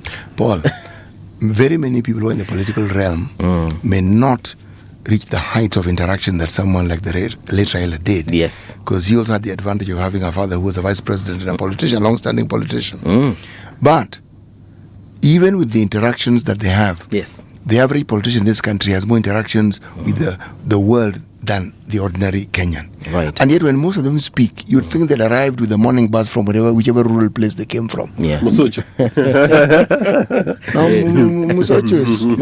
Or Kotunga. Yeah, Kotunga.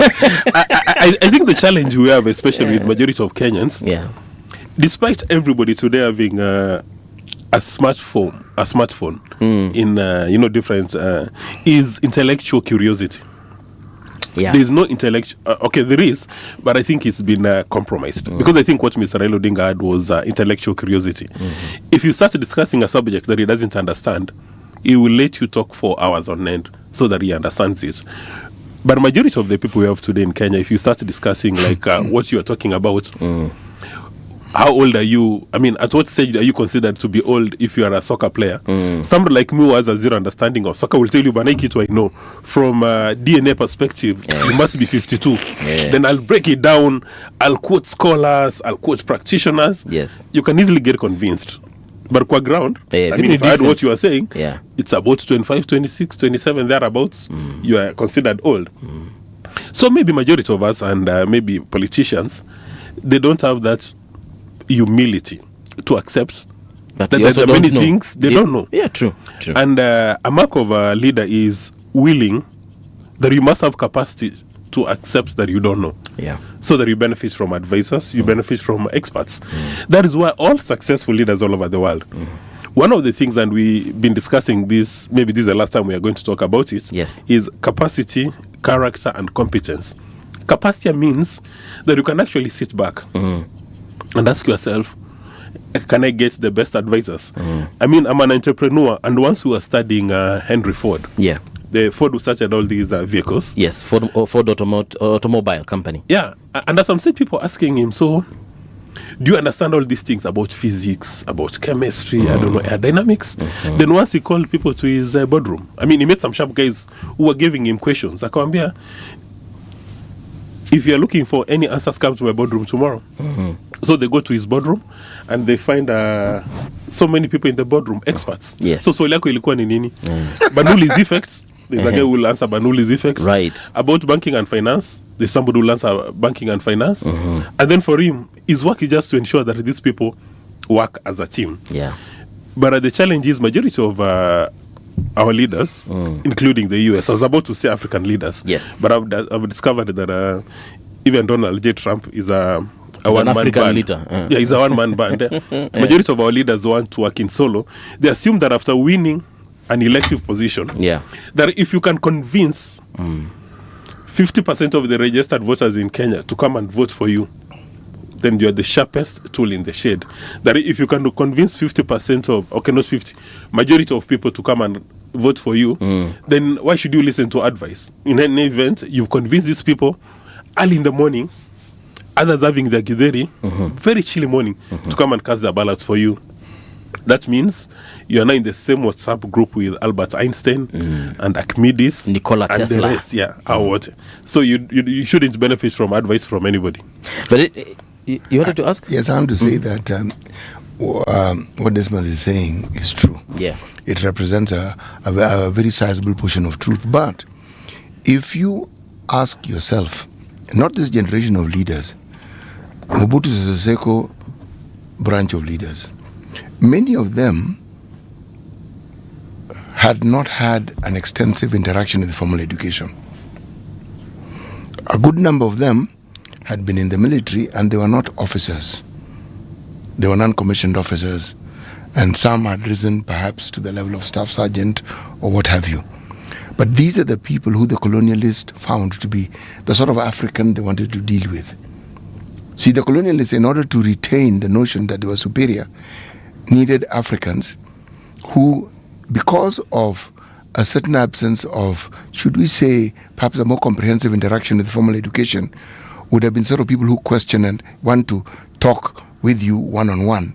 They preferred the variety of African who found it easier to say yes, sir. And if they were in the military, it was easier because they were already indoctrinated into saying yes, sir. Okay? So that individual who became president, and this wasn't the first president, the example of first presidents we had on this continent. The first presidents we had who ushered in independence were fairly sharp tools. If you look at the vast majority of them, they are people who had led a struggle, and they were actually knowledgeable and they were educated by and large. But many of them fell by the wayside because of what I have just said. The people who had been running roughshod with our lives as our colonial masters did not like these people. So they needed to replace them. And there began that legacy that you speak of people who, when they're in leadership, they need to be worshipped. Why? They were mimicking what they did with the masters who gave them the job. Because these are people who are not questioned. During the Cold War period, such leaders flourished because the enemy that the US had, according to the narratives that they spun, was Russia and communism. So anybody who supported liberalism or democracy, as they call it, which essentially was capitalism in its worst possible form, they allowed you to get away with murder. Now, that legacy has been difficult to get rid of. So even when you have multipartyism like we have, you still find that the so-called leader wants to tinker with that process so that he always comes up on top. The idea that he is first among equals hasn't quite sunk in. The idea that he is actually elected to serve hasn't quite sunk in. They tend to think that they have been elected to rule, and that is where the dichotomy comes in. And they refer to themselves as rulers. Yeah. I mean, like for instance, the Honorable Stephen Kalonzo Musyoka has been speaking. Yeah. Every single day he campaigns, he talks about servant leadership. Yes. That in fact he's supposed to be our servant. Is that the meaning of servant leadership? Perhaps that is what he means. It's a it's borrowed from the Bible. He who would be great amongst you must first be a servant. That's what Jesus said. And when he was asked by two of his disciples, sasa kati yetu nani unaona anastahili kuwa? Said no, the way this particular program works, yeah, if you want to be first, you must be a servant. Yes. Then that's why he washed their feet. Generally, that was the idea. Right. Okay. Yes. Yes. And Paul went further and emphasizes and said, this is, I think, in the book of Ephesians, where he talks about you must always consider others better than yourself. Okay? Now, that isn't the mantra that our leaders follow. They always think themselves better than everybody else. And that is why the last couple of days, the Auditor General and Control of Budgets has been coming up with amazing revelations. Okay. About how elected leaders, I mean, now talking about... Politicians who are elected to be members of parliament, or yes, members of parliament, because the leadership element tends to be lacking. So let's stop calling these people leaders, unless there's someone specific who has shown these leadership qualities. This is a politician who is a senator. Maybe they're leading from behind, though. Bro, the vast majority, if you are meant to serve your people, and the decisions you make collectively do not benefit the people who gave you the job, how can you be their leader? Okay. And actually, CT has introduced a very interesting philosophical argument. When we talk about elected leaders, do you simply become a leader because you've now won an election? Or do you become a leader simply because you've got into an office which requires you to offer leadership? Yes. Maybe we should amend the statement to talk about elected representatives. Yes. Yeah. Because majority of them are really elected representatives. Yeah. Now, yesterday we spoke about the obscene resources. Yes. They're spending in their personal offices. Obscene offices. Yeah. Have you ever wondered, even IBC a few days ago, they went to the National Assembly and they said they want a certain tranche of resources. 168 million, yes. For cars. They wanted to buy cars. 168 million. We did a calculation, ikakuja to 24 million per commissioner. Yeah. And 24. What is the return on investment on that? Does it mean that IBC doesn't have cars today? I mean, what were the former commissioners using? Yeah. They said they were old, some of them broken down. Actually, yeah, they said move, to an extent, no aircon. Them being a hazard, like you can die while driving that car, from what I understood. So does it mean those vehicles are not maintained, or there's no budget for maintaining those vehicles? There's always a budget for maintenance, but there is a problem. There has been a problem with maintenance, not just of vehicles, but any any asset that is of the mobile variety, whether it moves in the air or on the ground, there's been a problem with maintenance. So the solution is to keep on buying new cars instead of getting a policy on how to maintain these government assets. Actually, the buying of new cars is a manifestation of something else. When people are blind and have absolutely no regard for the state of the country or even of the jobs they have, that's when you hear people making statements that, you see, in our position, we need to be presentable and asking, what are you talking about? What are you talking about? You know, as an elected leader, I can't just drive any other car. What do you mean? I know. Okay, forget even elected ones. IBC is not elected. Those guys, even if let's even assume the cars were broken down like Izogari, they can't move. Do they really need cars worth 168 million, even if there were 10 of them? Even if there were 10 commissioners? 168 million is domingi. Yeah, but you know, it has to be, as the city has said, top of the range car, which reflects the office that they hold. I mean, you may recall at some stage we had a cabinet minister, when she was appointed to office, she spent a fortune, yes, to refurbish the office. A fortune to refurbish the office. City remembers who the cabinet. I remember, and there was a trip out of the country which first ushered in some of this movement that the ladies like so much, and she was asked why on earth her hairdresser had gone on that trip. Said, guys, come on. I need to look good. I mean, what sort of question is that? Minister, me. But the head was nice, though. Okay. Do you know some cabinet secretaries, if they're operating, say, on the 20th floor, no lifts, it's only one lift which will stop at the 20th floor. Only one. I've actually witnessed that, yes. Only one. At our Afya house, kuna lift specific ya CS. Na zingine? Wananchi wa kawaida. For Tom, Dick and Harry. Now, talking about these governors, right? Shouldn't Kenyans be concerned that the governors are spending a lot of obscene resources for their personal offices at the expense of you know, this maziki tunakusumbua sana because you see the reason why you elected them to office is to go and serve morale. Yes, in this case now to go and serve Mbuvi, because the winners are from your neck of the hood. Yes, top 3 from your neck of the hood. And they do this with reckless abandon. They don't care. I mean, why would a governor have 6 top of the range vehicles? A governor? Yeah, 6. So si kuna yake, kuna ya bibi, kuna ya PA wake, kuna ya PA wa bibi, kuna ya mtoto ama watoto, and then sasa kuna ya bodyguards. Alafu sasa kuna moja spare in case one of this is broken down. Na mbona ujeka ya hairdresser? Oh yeah, sasa kwa wale wako na hairdresser, kuna ya hairdresser, no ile itabeba shopping. So the question is, why do we allow? But do we okay, I know we've always talked about accountability here, but how do we stop that? Do we go there and we take away the vehicles? Do we puncture the tires or No, we don't really that, as Dismas calls it, why do I allow that obscene display of ill-gotten wealth doesn't really shock us. We are not annoyed by it, not really. We actually admire it. Yes, we do. When you talk to people, for instance, who work within the county government, the governors set the trend. So if the government has these gas-guzzling V8s, the people below them also want V8s. So it means that the extortion rings that are run within the county setups. Are you saying that we look at our governors, senators, elected leaders basically the same way we look at Nonini and Juakali or and Calligraph Jones? Or the way we look at these footballers that people like and so forth. Akina Oliech and yes, because that's the only reason why we admire these celebs. Yes, but people, I mean, apart from the fact that they are very entertaining. People admire, they also want to be like that. They also want to drive a car. They also want to wear suits, drink expensive champagne, and then look at the okay, that one, okay. So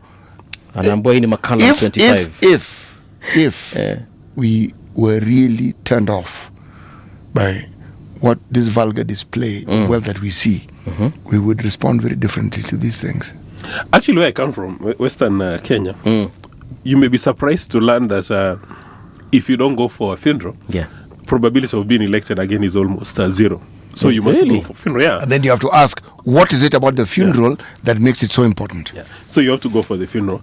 And this is something which was started by Jaramogi Oginga Odinga when he was not allowed to address political rallies. So people knew that if you wanted to get a political message from Jaramogi Oginga Odinga, you attend a funeral, then in a very subtle way, he'll pass a message. Now, again, where I come from, funerals are held every Friday. So there may be 10 funerals, and the governor has to attend at least 5. Okay. Now, is protocol team engaged in magic? At every funeral, there is a red seat. You said magic? Yeah. Yes. Yeah, there is a red seat. He's about to explain the magic. Yeah. There has to be a red seat for the governor. Okay. And that is a protocol team. And I'm not talking about one person. It could be a team of 10 guys who are responsible for his protocol. For carrying that chair and putting it there. And then it's covered in a kitamba, red, velvet red. So say he has to attend. Yeah, I mean, why do you want him or her to sit kwa vumbi? Okay, I'm sorry. Kwa vumbi, yeah? You are disrespecting this office. So you have 5 funerals. You have to attend the 5 funerals. You've got about 5 protocol teams. So those are 50 people responsible for carrying the governor's chair. And there are 5 chairs for each of these functions. Yeah. So 5 different chairs in the different locations. Yeah. So and most likely, if he comes with his spouse, then it means there have to be 2 chairs. 2 chairs, yes. And most likely, because he may not use the normal convenience facilities, there has to be a mobile toilet in every of those locations. Ulisema ushago kwenye nikumbusha panaitwaje? Ulisema Mosocho? No, I'm talking about Western Kenya. Okay. Yeah. I see you want to cost me some votes. I'm talking about Western Kenya. Yeah, I'm talking about Western Kenya. Generally speaking, okay. Yeah. All right. And then when they come for the funeral, it's time that when he comes, if you're having a church service or a mass, when the governor comes, everything comes to a standstill. Okay. Is given his 10 minutes to speak. So even at some stage, you have to take serious offense with the church leaders or pastors and priests. Because when he comes in, and he comes in with the drama, razzmatazz. So when he comes in, everything comes to a standstill, then he's given about 10 minutes to speak. Then he leaves. Because you see, and again, you know, those funerals have to be done before Sanane, because it's going to rain, and the body has to be lowered before that time. Okay. So he's got a very small window, maybe between 11 o'clock and 2 o'clock to attend all these funerals. Can you imagine the costs of having these protocol teams? And you haven't spoken of the money that he will contribute. Yes, he has to give money at every funeral, because again, depending on the quantum you give, people say, huyu hajaiva kuwa governor, huyu anatufanyia mzaa, you haven't given us enough money. Kiti MCA. Yeah, you're going to be penalized. Okay. Wow. Yeah? Yes. And that is not sufficient. Outside having the protocol team, the best practice is you must have your goons. You must have your goons in every funeral. Yeah. Because Mbuvi wants to be governor for the same place. George Padmore Ridge, and City wants to become governor. So there's going to be competition. So your goons have to be there. Your goons have to be there. Yeah. And then actually anybody who wants to run for a political seat must have his goons there. So most of the time, the attendance for funerals, 90% people are not related to the bereaved. Actually, funerals have become political rallies. So when the politician leaves, around 2/3 of that crowd also leaves. It's crazy. Yeah. Yes. Okay. That's ugly enough, for lack of a better word. And people will still elect these folks over and over again. Now, that is a question that we must interrogate this morning. Are we victims of this thing people call the Stockholm Syndrome? Yeah. That we've fallen in love with our captors. The tormentors. Yeah. Like, for instance, in my view, all those governors who appeared, it was in the Daily Nation. Yes. All those governors who are spending obscene amounts for public office, in my view, they do not qualify to hold public office at all. Yeah. Because you are not elected to office to go and buy top-of-the-range vehicles for your selfish interest. How is it that your priority when you go to office is about the governor's seat, where are you going to sit, what vehicles are you going to operate in, while the people who elected you, they're suffering in hospitals. Yeah. People are dying because of lack of medicine. And then for us, we've fallen in love with these elected representatives. We keep on voting them day in, day out, day in. Are we sick as voters, or we don't know the responsibility of an elected leader? And in my view, I think it's that the last one. We do not know. Like, for instance, the person that we have to call out is now this voter, registered or otherwise. All those, I mean, you said there are people from your community, Occupy, number 1. Yeah. Number 2. Number 3. And then you have people like Wanga. Now Wanga is coming up. She wants to be considered as a running mate from ODM. How does that idea even cross her mind when the constituency she's been given to lead, that is her county? Yes. There's literally nothing to write home about. Even some of those top 3, I understand some of them are looking for other terms. How? Why do we keep on electing people who have demonstrated that they cannot lead?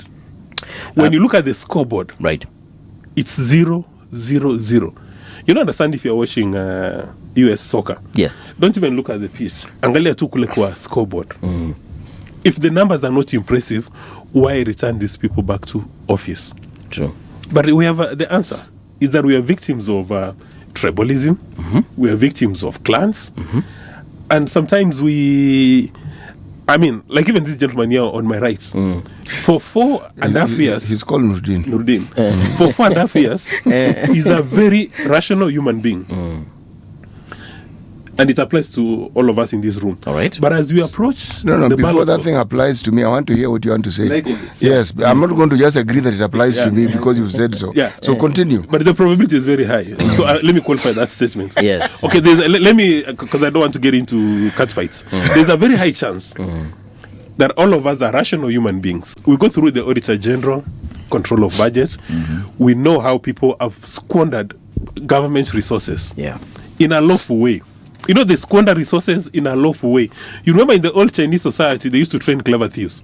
So they steal, but you don't know that they're stealing. So, and for 4.5 years, we are banging tables saying, our tuwapatia red card, ikifika wakati wa kupiga kura.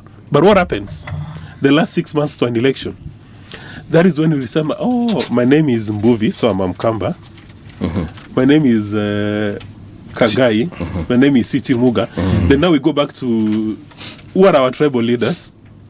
Like, for instance, tell me, how come, and again, there's no sense to support this, how come the majority of people from Mount Kenya are said to be aligned to DCP?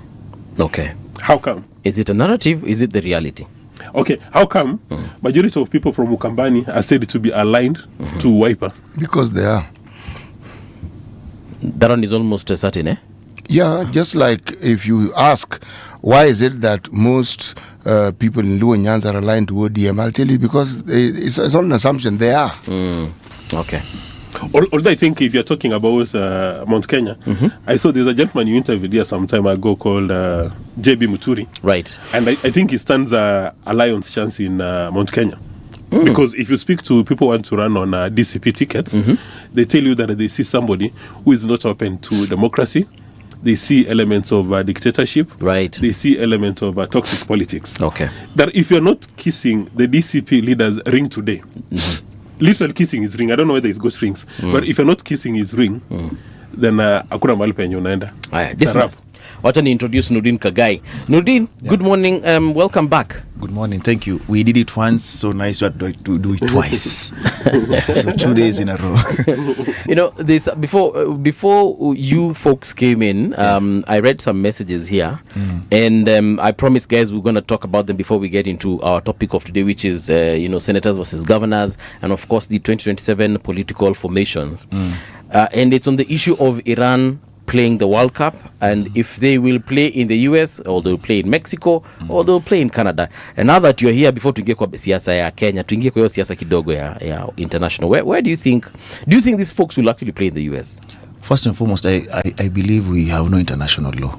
It doesn't apply, at least to the US and Israel. There is nothing like international law, right? Or that human rights are universal. Clearly, it depends on what fits their agenda. if you see what is happening in Palestine, what is happening now in Iran. And I do believe by virtue of the fact that they qualified. Yes. They got a chance to go and play at the World Cup. They should play at the World Cup. Unless they now, courtesy of what is going on, they believe that it's a form of boycott to them. If it's a boycott from their side as a statement to the world, that is okay.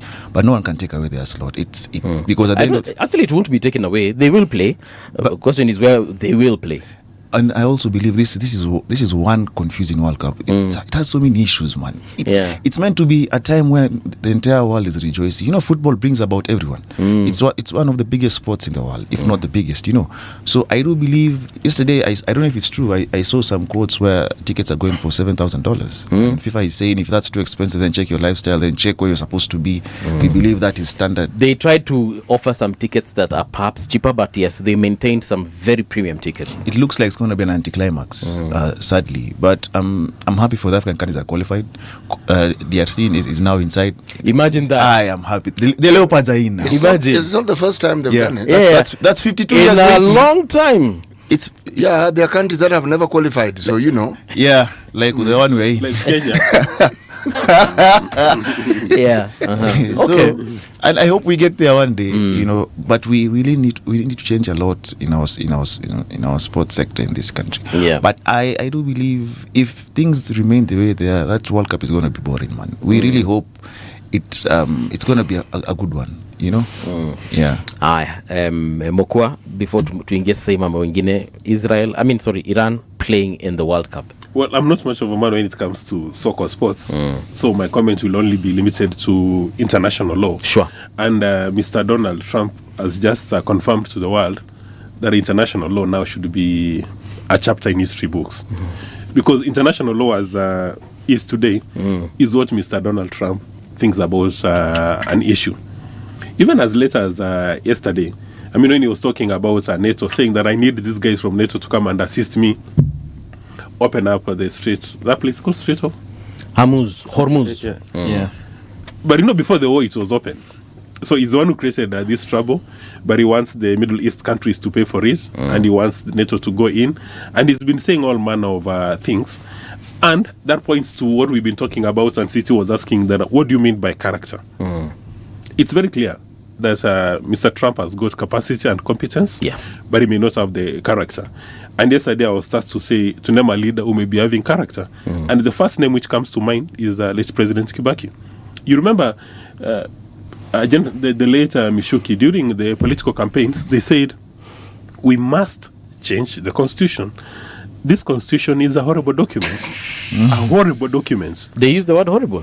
Those are they used perhaps adjectives that were more explicit than horrible. Yes. They said it must be changed. But they were synonymous at the very least. but as soon as Mwai Kibaki took office, the same gentleman said, wait a minute. Who said we wanted to change the constitution? We just wanted the President Moi out of office. This constitution is in fact a perfect document. And Mr. President Kibaki led the nation using that document in a very perfect way. Even at some stage, people were saying, wait a minute, so do we actually need to change the constitution? Because President Kibaki is doing a good job. Now, therein, you have character. If these governors we are talking about who've been on page 1 had character, yes, they would not be using those obscene resources for their selfish interest. You've seen that these people have been doing benchmarking tours, going to countries all over the world. So they want to go and see Eskimos, they want to go to New Zealand, Australia. There was even a county in Kenya that went to DRC to benchmark on how to run. Can you imagine? DRC, there's no evidence that DRC produces Usain Bolt or marathon runners. But this county, with alacrity, they told us they're going to DRC for benchmarking. What benchmarking? If this leadership had character, they would not be using these resources as they deem fit. Okay. They would be loyal to Murah. Nurdin. Before you forget, there's a county once we took over. Once devolution took over. There's a county that went to Bethlehem to see when Jesus was born. That tells you all you need to know about. Yes, it's very important. And one of the things that you will find if you actually go to the country of Israel, depending on the sort of tour you are on, if you're on this mass tours where you are very many of you, the price you will pay will be wananchi bei ya jioni price, and there will be 3 different sites or even 4 that you will be in Bethlehem, and they will tell you there's a likelihood that he was born here. There's another there's a likelihood he was born. Cities speaking from experience. Yes, that's true. And even Golgotha, as you know it. If you pay a premium, they tell you, this is the most likely place. But if you had paid yes, I'm telling you this as a fact. It's not. I'm not making this up. But there's a possibility somewhere down there. But the geographical area is here. Yeah. It's the general Nairobi area. It could be Lavington, it could be Uthaika, it could be It's tourism. Depending on your pockets. It is religious tourism. Yes. Yes. So you get your money's worth. The thing you can't actually change is the Dead Sea. The Dead Sea is the Dead Sea. Okay? Which went for this benchmarking or to establish. The less I say, the better. What about the county that went to Rwanda to benchmark about dairy farming? Yeah. And yet the Rwandese had actually come to Kenya to figure out how they were doing their. I mean, when you're at that count, you can give them credit. No. I think they had a budget that was about to expand. They needed to use spend that money. Yeah. Nurdin, yesterday you shocked me when you talked about Nairobi County having done, or rather, Sakaja, the governor, having done zero development ever since he took office. No. That is a report of the Auditor General. Yes. Yeah. So it's not our view. It is not Nurdin's view. Yes. He took it from somewhere. Yeah. And you're interested in the MPship of one of the counties, one of the constituencies within Nairobi County. What exactly is the situation on the ground and what should he have done that he has not yet done? According to him, his entire budget, he views that there is no development to do in Nairobi. So that's why he puts at 0%. That's what the Auditor General says. In that he has put 0 funds on development. So does that mean that everything works in Nairobi? I don't know. His tag is. So where does the money go, though? That's a good question. But I wouldn't focus on the governor. The backstops with him, I'd focus on the MCAs, because the MCAs are the representatives of the individuals, the citizens of this city and this county at every ward level. And when you're talking about a budget and you're talking about a development budget, it is stratified into the specific areas. Now, we know that the ward development fund is something that is sort of like up in the air. Okay? That ought to have been the conversation that the MCAs are having with the executive at the county level and saying, guys, there are regions in this particular city that actually should be considered for a lot more attention than they're actually receiving, because you say you're in Nairobi, but for all practicalities you're not. They do not have running water. There is no electricity to speak of. There are no roads to speak of. As for schools, God alone knows. As for health services, and you are in the county of Nairobi. So, if you're an MC and you represent such an area, or what you have was once upon a time served the interests of a few people, but is now dilapidated, it is not possible for a budget to be implemented if the county assembly does not pass it. That's true. In my view, let me take a slightly divergent view. It's the responsibility of the president, as the head of state and head of government, to ensure that the treasury has come up with a budget which must have resources za maendeleo. Now, if say President Ruto comes up with a budget without any resources for capital expenditure or capital development, then the members of the National Assembly should say no. And the same should work with the county governments. That if there is zero resources dedicated to development infrastructure, then the MCAs must say no. So in my view, the first step is for the leadership to come up with those proposals, and then for the MCAs to say yes or no. So indeed, if there is zero resources dedicated to maendeleo in Nairobi, then the buck stops with 2 people. That the governor did not come up with those proposals. And when the proposals, I suspect then now for buying top of the range vehicles and doing those international trips landed at County Hall, the MCAs were either dead asleep or they didn't bother to socialize with the documents, or they don't know. I mean, the speaker said, who does manners of the opinions, you say I, they say this, and then the ayes had it, and it was passed. So, the two levels, the county government, so the county executive, and the MCAs should take responsibility for that. It shouldn't be on the MCAs alone. Yeah.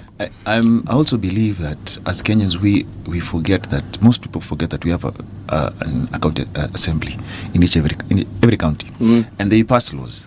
So we focus majorly on the National Assembly whenever they do their budget appropriations, but we forget that also county governments do the same thing. That's what he's saying, because I sit in a backbench committee in LSK, where we, in Nairobi that is, and one day we were speaking, we were saying, we do a lot of public interest litigation, but nationally. But people tend to forget that county governments also have issues, because most of the things that some laws they pass are always, some of them are unconstitutional, but nobody checks that. We only check what the MPs do.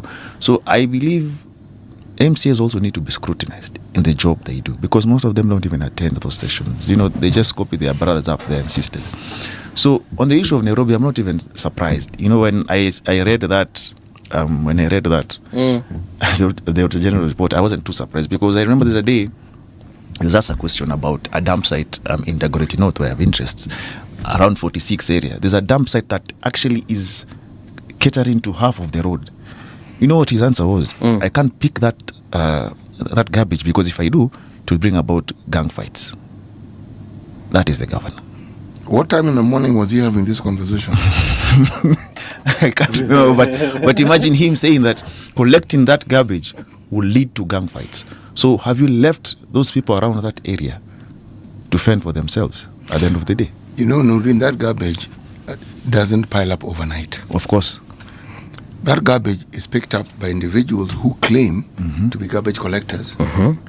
And that is where they dump it. And they charge residents for collecting that. So essentially, your rubbish greets you. Yes. It's taken, and then it's all collated in one place, and it's taken a part of the road. It's an ISO. Even if you want to miss it, you can't miss it. You can't. Okay? So, you see,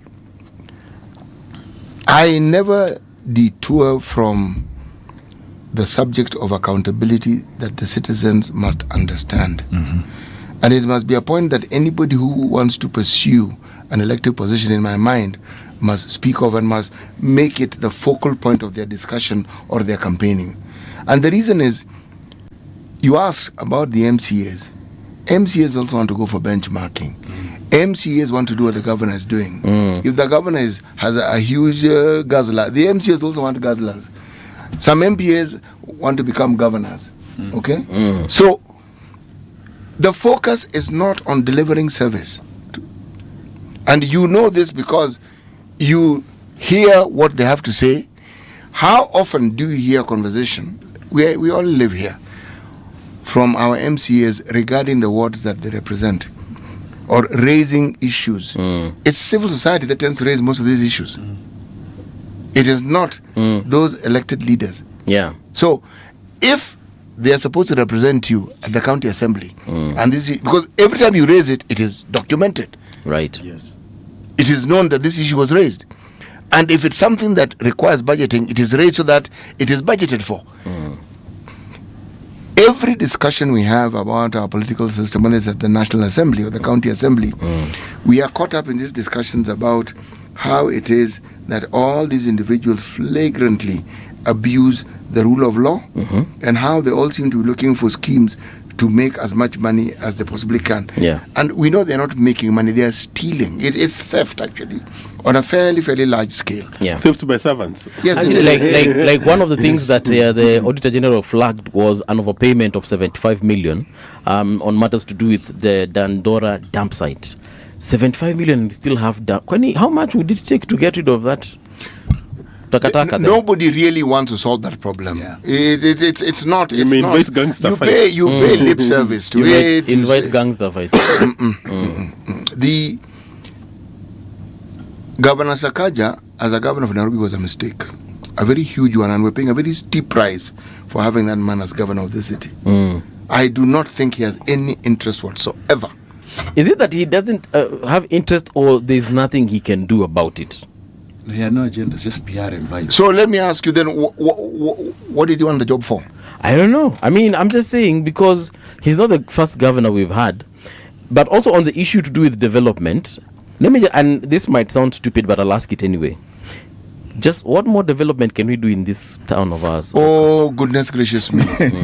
Maybe that's an argument. Bethlehem. Okay, let me just ask you a simple question. Maybe at Buddha. Sasa already mukona buildings. Okay. Can I ask you a simple question? Yes, please. Do all the streets in this county have street lights? No. It's a dark. It's dark. The entire county is dark. Even before we talk about streets having street lights, right? Do we have functional streets? Okay. Yeah, functional streets. Before talking about the street function, do you have functional streets? I'm inclined to say no. So then you need to review your question. Yeah, he's giving permits, and his sewer system is the one left by the colonial masters. Needs to be upgraded. You know, the thing is this, huh? It is not that we have a shortage of people who understand what needs to be done. We have discussions with one Mr. Patrick Adolwa, who was actually a city planner at some point. He understands these things very, very well. Okay? And we talk about it. And we talk about these things in detail. The Japanese came up with a master plan for this particular city. Do you ever hear anybody talking about the master plan and where we are at in terms of achieving the things that we're supposed to do within that master? No. Most people don't even know that it exists. It mapped out what needed to be done. Yes. And it is known what needs to be done. In the time that Governor Sakaja has been governor, tell me the thing he has done to move the needle in the direction of what is supposed to be for this city. A city exists. It's not into perpetuity. It has to be renewed. Yes. Things have to be, old estates need to be rebuilt. Old roads need to be expanded. People who are built on road reserves need to be evacuated. There's always something that requires doing. Do you hear that conversation taking place? The other place? days he painted buildings in Nairobi. Si kuna hii kitu inajengwa hapa Haile Selassie na anajenga ni gava ya Kenya ama ya Nairobi? Junction, I know I'm sounding weird, but I'm just that's cool. Junction Mall hiyo bridge inajengwa hapo na anajenga. That's Kura, eh? Yeah. So it's not Nairobi County. You know actually his performance in the county roads is so pathetic that his roads have been taken by Kura. All the roads that are county roads are now under Kura. Most of the roads, this Kindaruma road for example, most of the roads are now being made by Kura. All right?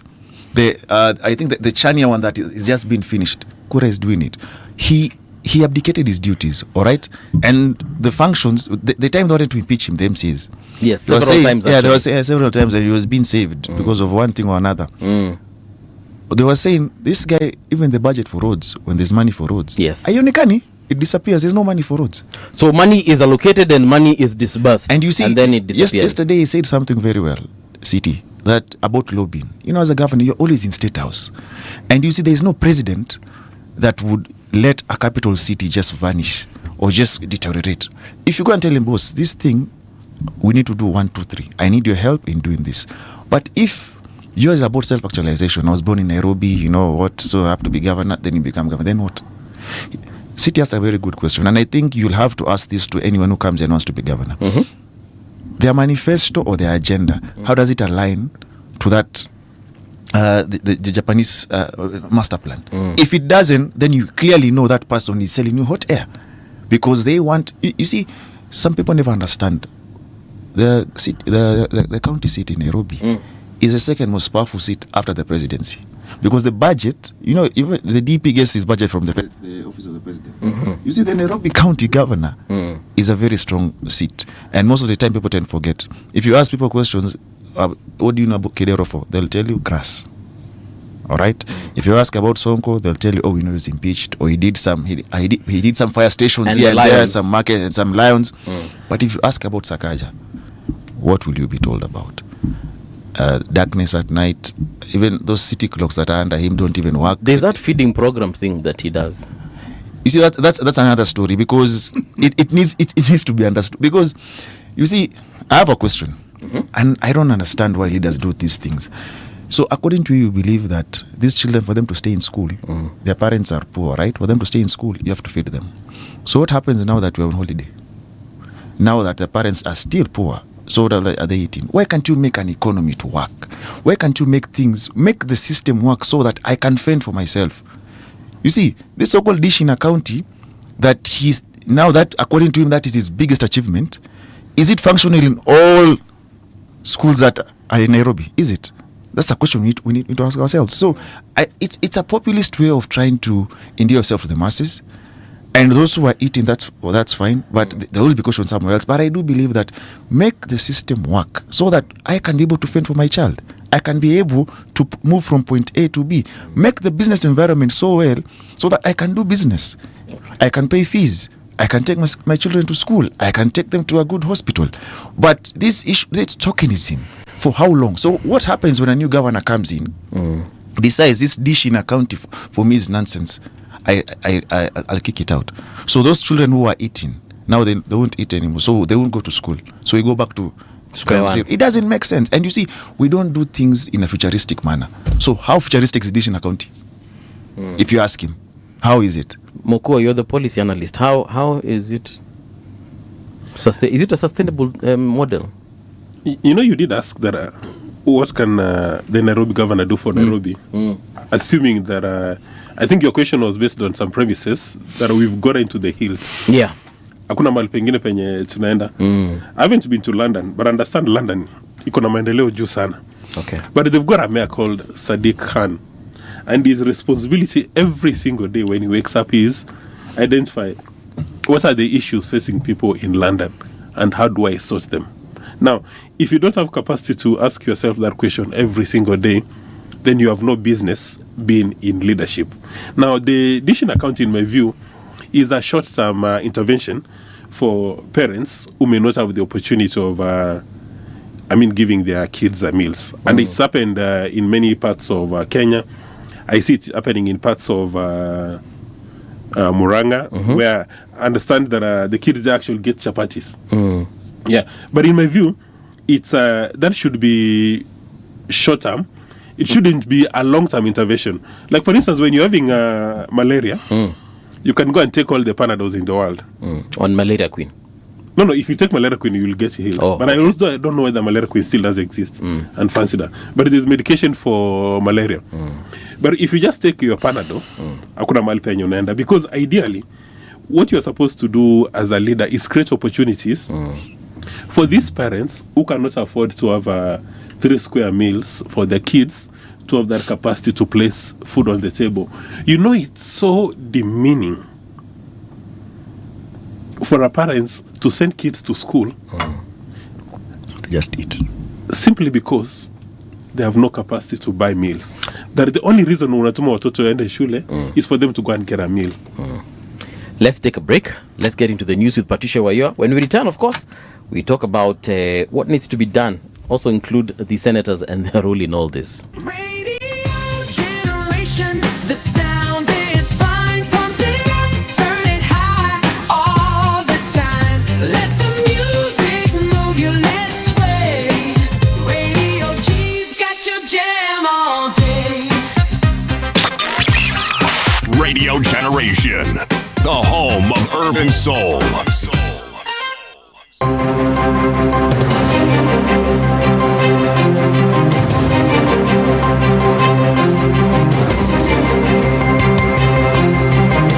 This is the Radio Generation News. Good morning and welcome. I am Patricia Wayoa.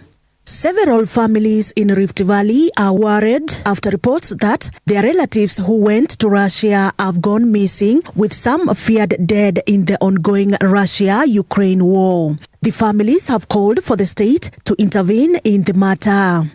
The government should give us a complaint desk where we can report or look for information. Because the problem we have, we don't have where we can air our grievances. We have a list of some Kenyans. I saw the list, the lady has the list, around 50 people who are in Russia. And they are not on internet.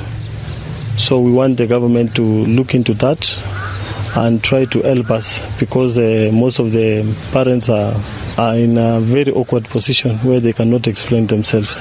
So before Kate atoke Kenya, akona rafiki yake anaitwa Collins ambaye alikuwa Qatar.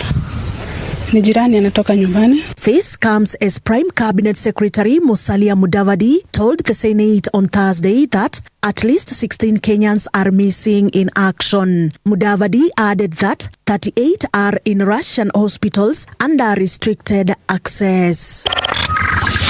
A police officer has been sentenced to 30 years in jail after being found guilty of killing a colleague in Eldoret. The High Court ruled that Ali Ahmed Mohammed unlawfully used his service gun, dismissing his claim that the shooting was accidental. Mohammed, who served in the Critical Infrastructure Protection Unit in Trans Nzoia, shot fellow officer Anthony Aritum on February 27, 2024, shortly after finishing his shift. The two had gotten into an argument at a liquor store before the convict shot the deceased, killing him on the spot.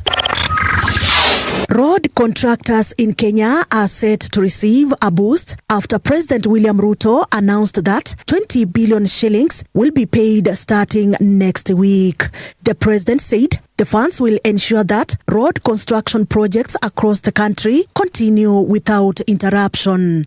This comes just a month after the government cleared pending road bills worth 177 billion shillings in February, some of which had been outstanding since 2020. Wale contractors wote wa taifa letu la Kenya tunawalipa shilingi bilioni 20 next week to make sure that all the roads in the Republic of Kenya zinaendelea kujengwa, kwa sababu ndio njia ya kubadilisha taifa letu la Kenya. Nilikuwa hapa kuanzisha soko kubwa ya Odhaya hapa, ambayo tumeweka milioni 325.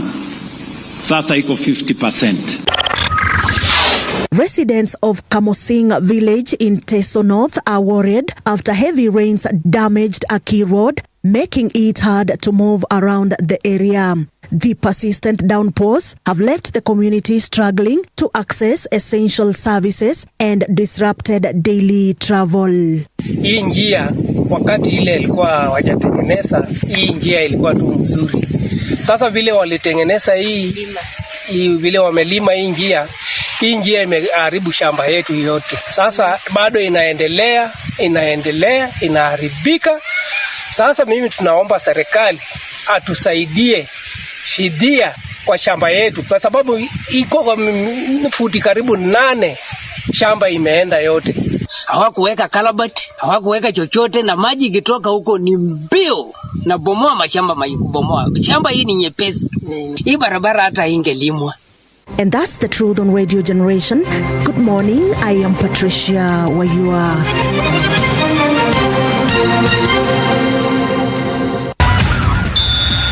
Sports on Radio Generation.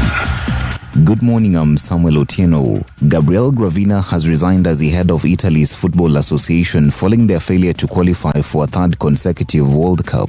The 4-time world champion suffered another playoff final defeat when they were beaten 4-1 on penalties by Bosnia-Herzegovina on Tuesday. Also on Thursday, former goalkeeper Gianluigi Buffon, who was working closely with the men's national team, resigned as delegation head via Instagram. The FKF president Hussein Mohamed has spoken about his ambition to now professionalize the Kenya Premier League. Speaking after a stakeholders meeting in Nairobi, Hussein says his ambition is to make the league the best in Africa through a collaborative approach. Here's Hussein. It is possible. We are going to create good value. We are going to create and develop a league that all Kenyans will be very proud of. For their teams, you need to focus on 3 things. The first thing is infrastructure. Build your own facilities. This is where the league needs to go. Number 2, governance. Lastly, we need integrity. Without integrity, accountability, transparency, it is impossible to grow football in this country. And that's your sports update on Radio Generation. Good morning, I'm Samuel Otieno. Sports on Radio Generation. The views and opinions expressed on this program are those of the guests and do not necessarily reflect the views of Radio Generation. Radio Generation assumes no responsibility or liability for the interviewee's views. This is Radio Generation. In the beginning, there was morning radio.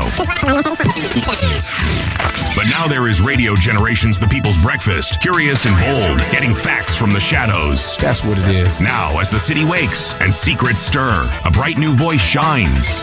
The People's Breakfast, your morning, your voice, your journey.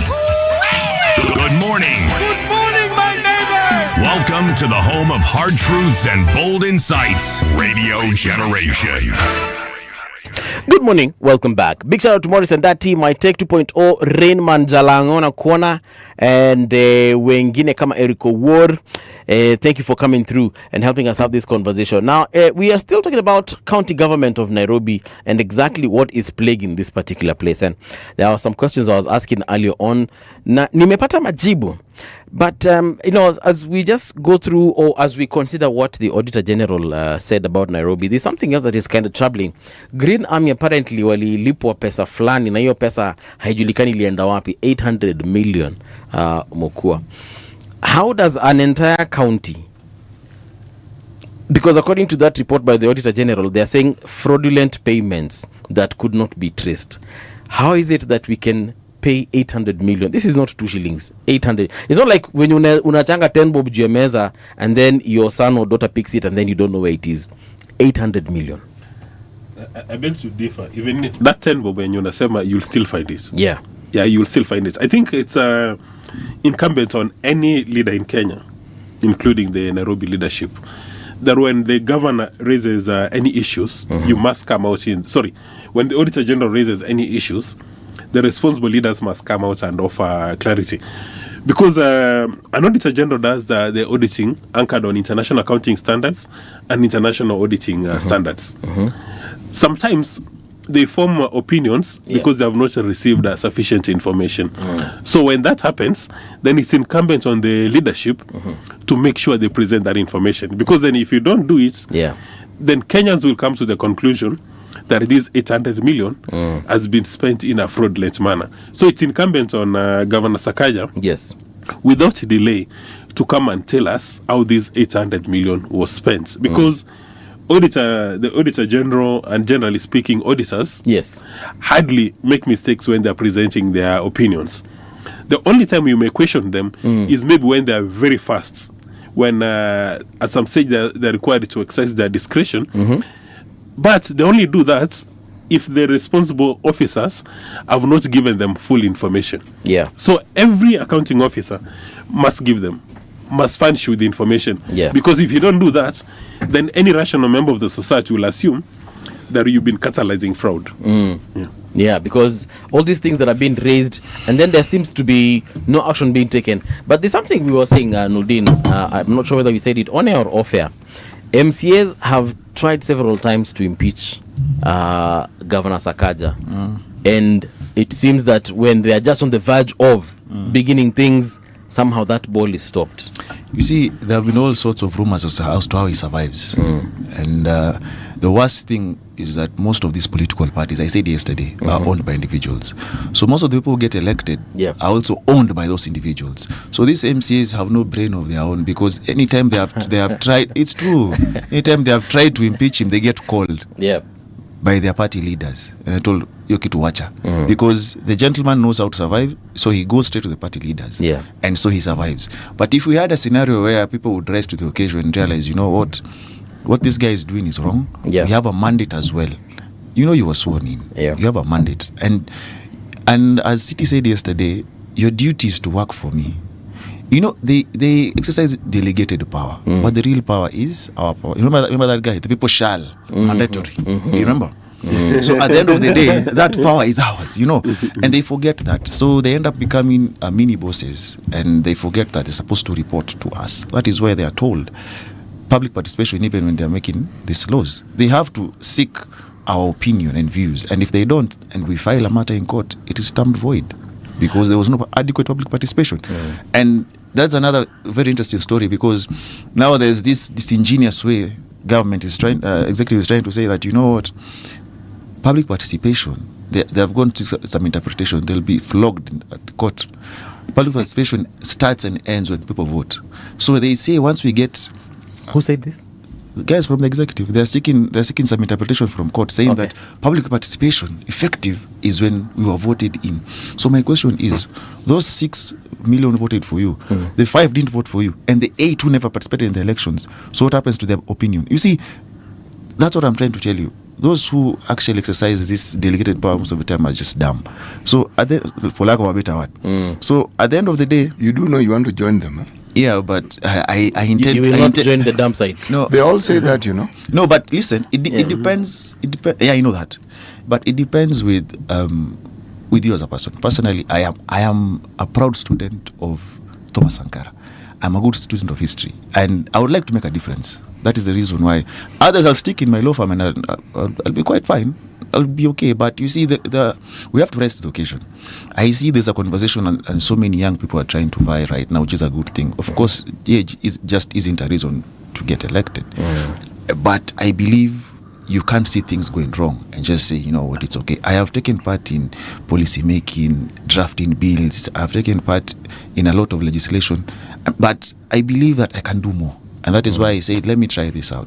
If it doesn't work out, it's a lesson learned. If it works out, then I apply myself to the best of my abilities, because I believe a good name is worth than any coins you can ever have. If you look at someone like Sifuna eats from a good name left by his uncle, and he proudly says it. So if, for example, if you look at most of the leaders who ascended to power after their fathers who have bad names, they end up nowhere at the end of the day. So I do believe that we have a chance to correct things. And I see Kenyans are waking up to realization that they can do things differently. That's why you can have things like people sitting on social media and discussing an entire finance bill. Where did you see that? You have young people now saying, let us mobilize and go take voters' cards. Kitambo, it used to be the IBC and political leaders, because they'll send people to go register and transfer votes in constituencies so they can give them 200 shillings who will vote for them. Now IBC is saying that so-called budget that they usually seek, the couple of millions or billions to do this exercise, young guys are just doing it by social media. It's been voided. You know, and we've saved money there. So we haven't. Not yet. They still have your budget itakuweko tu. You see, did you see how quickly IBC jumped on this? Is it Tuko ama Niko Kadi? Yes, Tuko Kadi. Did you see how quickly they jumped on it? Yeah. Everybody jumped on it, which is a good thing, because at that level. But when people are getting registered, IBC is shameless. They are going to take credit for that, and they're going to say they spent money, when we know full well that is not the case. Yeah. But niko na swali though. Yes. As much as Niko Kadi pia. If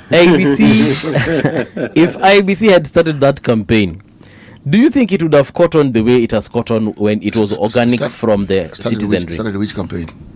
A Niko Kadi campaign, or a similar Niko Kadi campaign. Every electoral cycle they start something which is the equivalent of a Niko Kadi campaign. How does that go?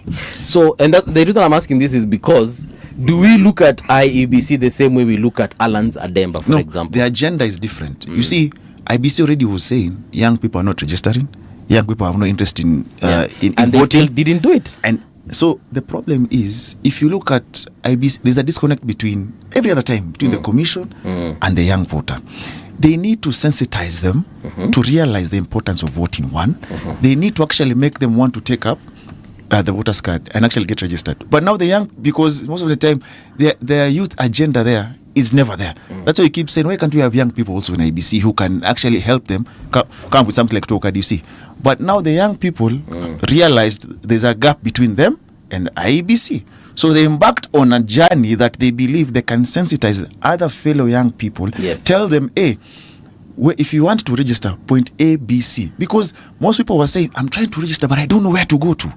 So who's supposed to do the civic education? If you ask IBC, they'll tell you, it's not our mandate.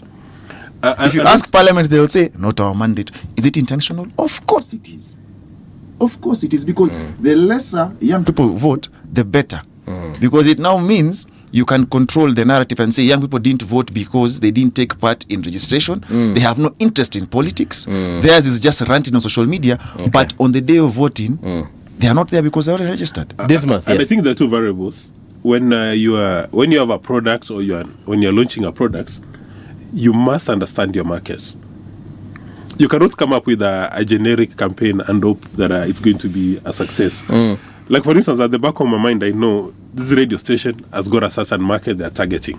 So you go the extra mile to ask yourself, who is our target market? Who is the target audience? What are the expectations? Now, for IBC, if they want voter registration to be a success, they must do audience analysis. Who are we targeting? And which initiatives are we going to use? Because if you use the old voter registration strategy of using the national government administration officers, using the DOs, and using political party leaders, then the probability for success is almost zero. Because, and it's the obtaining situation that the way people look at politicians and used car salesmen, it's almost the same thing. That when a politician tells you to do something, you sit back and ask yourself, what is my selfish interest in what this politician is telling me? Kuna kitu anataka kunipanga, because you really want to. I mean, Kenyans treat politicians with a lot of suspicion. Just the same way we should treat Nrudinia because he wants to run. But why is he running? And then he's made a very profound statement that one of the tragedies we have in Kenya is elected representatives are more loyal to their political party leaders than to their voters. Actually, no, that's not the case. Is that not what he said? That's what he said, and I'm saying that is not the case. It manifests as though they are loyal to the leaders. That is not the case. They're scared. What manifests as loyalty to the political party leadership, as we call it, is the one thing that guarantees that, one, they will continue being in the position that they're in, and that if there are any benefits that may come to the party or by virtue of them being in that particular, they'll get it. For instance, these committees that people have in parliament, I'm told they're quite lucrative. Yes. Okay? So the loyalty is not because there is a particular thought process that the leadership has that endears them. No. It is interest. You are well served with your interest when those people who are responsible for the position you have feel that you are loyal. It has nothing to do. Sometimes it's like with the disease. You talked about malaria and Panadol. I was going to tell you, Panadol is useful because it deals with the symptom. It reduces the fever, but the parasites are still exactly just they're thriving. They're okay. They know you're dealing with something else other than them. It is the same thing. The virus is not dealt with. What we're looking at is the Panadol, which reduces the fever, and so you feel better, but you're actually not better. Now, when you think about the accountability that, for me, is germane to this entire enterprise, let's go back to the Uhuru government. There's something they did which was particularly interesting. There are civil society groups that have been very well known to provide civic education during this electoral period of time. Now, many of them get funding from foundations and the like. At that particular point in time, there was a gentleman called Dr. Matiang'i, who I think was in Interior. They came up with this idea that any funds that come for voter sensitization in education must go through government first. Now, okay. Now, the moment you make that declaration and you insist, you've killed that entire enterprise of voter sensitization. That very process of getting that is supposed to be part of something like what the Kenyan National Human Rights Commission is supposed to do, you've killed it. But as government, what you then do is you starve that entity of funding. So the things they're supposed to do, they actually cannot do. We fail to understand that anyone who ends up in the executive and ends up running government starts off as the person who is going to champion change. They all do. And they talk about the changes that they want to. When they get there, I don't know what it is they see or they meet, but suddenly they resemble the person that they were speaking against. So much so you wonder, was I hearing this thing right, or were there some conversations I missed? Is it that when they were speaking, they didn't know just how difficult running a country is, so that when they get there, they realize this thing is far, far more difficult than we had thought? Are you talking about a snake oil salesman?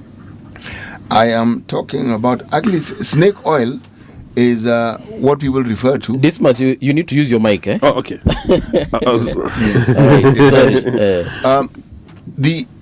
I think, and this is my opinion, that most people who vie, like Nordin here, actually sincerely want to see change. That's what I believe. They actually want to bring about change.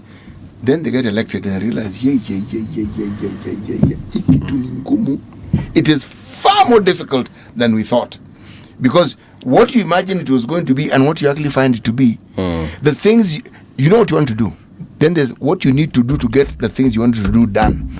And suddenly you are in waters that you thought you were going to wade through water. You're now being required to swim. So, again, if that is at the level of an MCA or an MP, no. MCAs they are much lower on this particular food chain. So let me leave them out of the discussion. The presidency, I think, comes with things that very few people. There's no school you're going to learn. You're going to be trained to be a president. No. You learn when you get up. When you get into the job, you get there. Why did I push aside the MCA? The MCA is by far the most important cog in this particular wheel of our system, because they're the person who actually represents the Mwananchi, literally. That ward, that administrative construct called a ward, is where we all belong to before we belong to a constituency, then before we belong to a county, then before we belong to Kenya. Yeah. That's where we all come from. Now, think about it. What sort of person do you think we ought to have in that position? If I wanted to go into elective politics, I wouldn't bother with the governor's job and so forth. I'd want to be an MCA. Because there, in my opinion, I can actually bring about real change. Because counties have resources. It's a question of simply making sure that my ward has the resources it needs and that we actually get it and the things get done. It is a much smaller unit, and a lot more can be done in a much smaller unit. It's manageable. It is very, very manageable. And that is the story of Nairobi. As it's currently constituted, it is not manageable. I know electing Sakaja was a mistake. Not I think. I know. But there are things that are beyond him. It doesn't matter who we elect as governor of this city. If we don't devolve these units into smaller administrative units that represent the bulk of what it is that we refer to as Nairobi County, it doesn't matter who comes in. That individual will not be able to manage this county. They will not. They will not. It's too huge. It is too big. There are too many moving parts. And when you throw in the self-interest, it's not that it's more abundant. It's our capital city, so it's more in the limelight than other places. So if we were to elect someone who says they'll implement that new plan, but that is the person you don't vote for.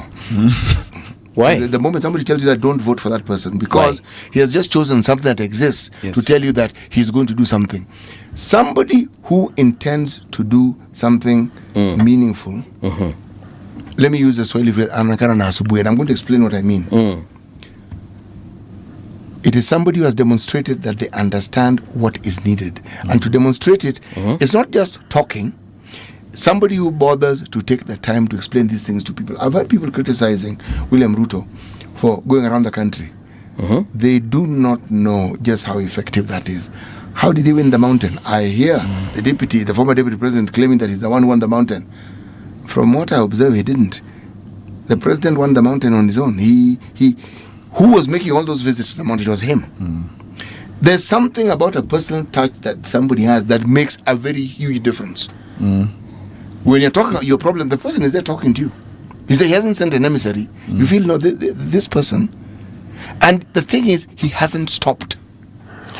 Actually, to buttress on what City has indicated, and if you remove emotions from facts, probability of President Ruto retaining his position as a president of Kenya is very high. For the simple reason that he's been literally to every village. In my village in Mosocho, from the time he became president, he's been there almost on 2 occasions. Your village? So, yeah. And he goes to every village, and he's got gift of gab. He knows how to communicate to people. He knows how to create emotional connection. And he also knows how to create intellectual connection.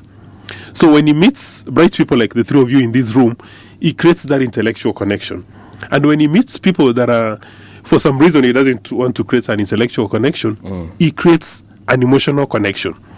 And there's a theory in political science that the more you interact with your voters, whether or not they like you in the first instance, like, wakikuona mara mingi, they say, huyu jamaa ni mpoa. You remember before he started running for president, he was painted as a corrupt human being. And people said, wait a minute, this tag, we can't elect a corrupt person. But he kept on going to meeting people every single day. Every single day. As late as yesterday, he was in Nyeri. And he gave a very powerful speech. Again, if you remove emotions from facts, he gave a very powerful speech. And he said, these guys who want to kick me out of office, I've actually never been to this location. They don't know where exactly we are. Yeah, that is what he said. Yeah, majority of the guys who want to become presidents today have not been to Mosocho, they've not been to Nyakwe, they've not been to a place called Eroga.